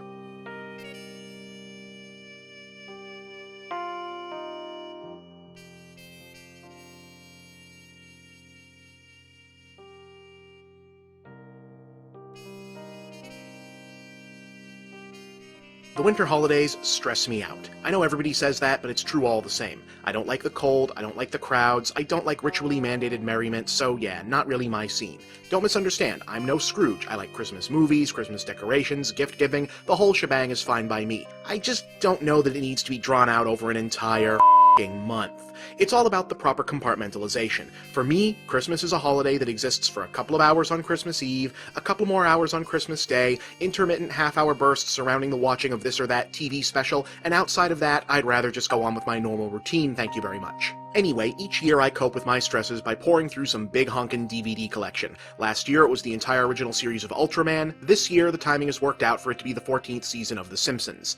Ah, so many good memories here. The island of Dr. Hibbert, Moe hanging out with Maggie, Homer taking over a church, Bart and Lisa being in the same class, Homer and Sideshow Bob versus Frank Grimes Jr., and at least half of you have already checked out to grouse about how the show isn't funny anymore or hasn't been funny anymore since season 9 or season 10 or The Principal and the Pauper or that 90s show or Behind the Laughter or whenever it is that you went off to college and or otherwise found something else to do on Sunday night and were no longer obsessively following it week to week. See, the whole notion that The Simpsons has somehow suffered some directly identifiable downward tumble in quality has always mystified me. I mean, has it perhaps been on the air for a little too long? Probably. Have certain characters and or traits become somewhat overworn now that the show has effectively outlived the entire late 80s, early 90s television miasma it was intended to parody? Absolutely.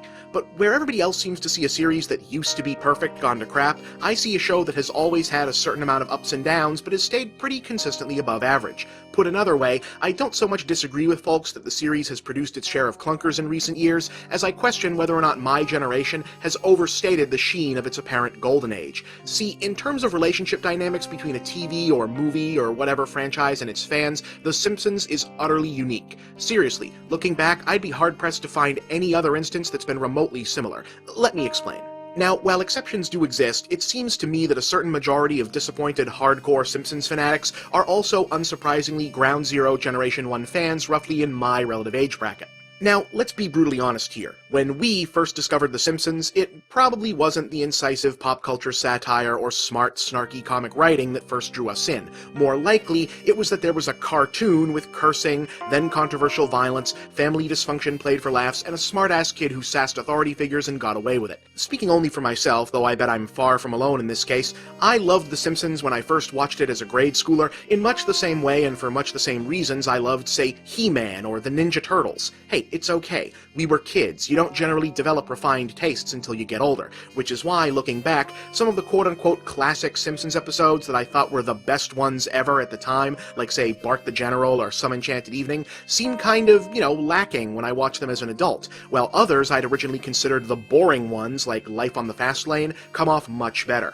It's a rite of passage. You grow up, your tastes change, you realize some stuff you really loved as a kid doesn't quite hold up like you'd want it to. Maybe it just wasn't very good to begin with, maybe it was still fun but compromised in annoying ways you were too young to pick up on at the time, maybe it was promising but primitively executed, but basically doesn't hold up is gonna be the rule. This is why my generation loves irony so much. Appreciating our trashy nostalgia with a veneer of snarky, hey I know it's lame but that's why I still like it detachment is how we've avoided letting it go altogether.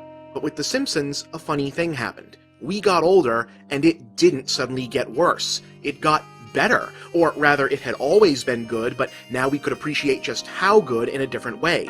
We might have moved on from thinking that cherry bombs and graffiti and Ay Caramba were the coolest things on earth, but now we could groove on, incisive showbiz satire, everyday working class annoyances, and the existential ennui of being a smarty pants trapped in a dumbed-down world, all punctuated by a rotating staff of extremely talented comedy writers. That was the real miracle of The Simpsons' golden age, thanks largely to a parody of the bad little boy sitcom archetype briefly becoming an actual phenomenon with kids, and winning a massive grade school audience for a show that was originally intended for an older primetime viewership. It was able to become for those same kids one of the few precious entertainments of their childhood that was still just as awesome, if perhaps in a different way, as they grew up through their teens and into young adulthood. That, my friends, is how something goes from being simply a good TV show to a full-blown, unassailable pop culture institution. And since the timeline of that quote-unquote institutionalization roughly coincides with the first 9 to 10 years of the series, guess which seasons tend to be remembered as the best ones. So yeah, from where I sit, that is how The Simpsons earned a legacy of such high standard that even The Simpsons couldn't live up to it anymore. The question then becomes, what, if anything, did change to earn the show its now lessened current reputation? Well, I'll tell you what I think next time.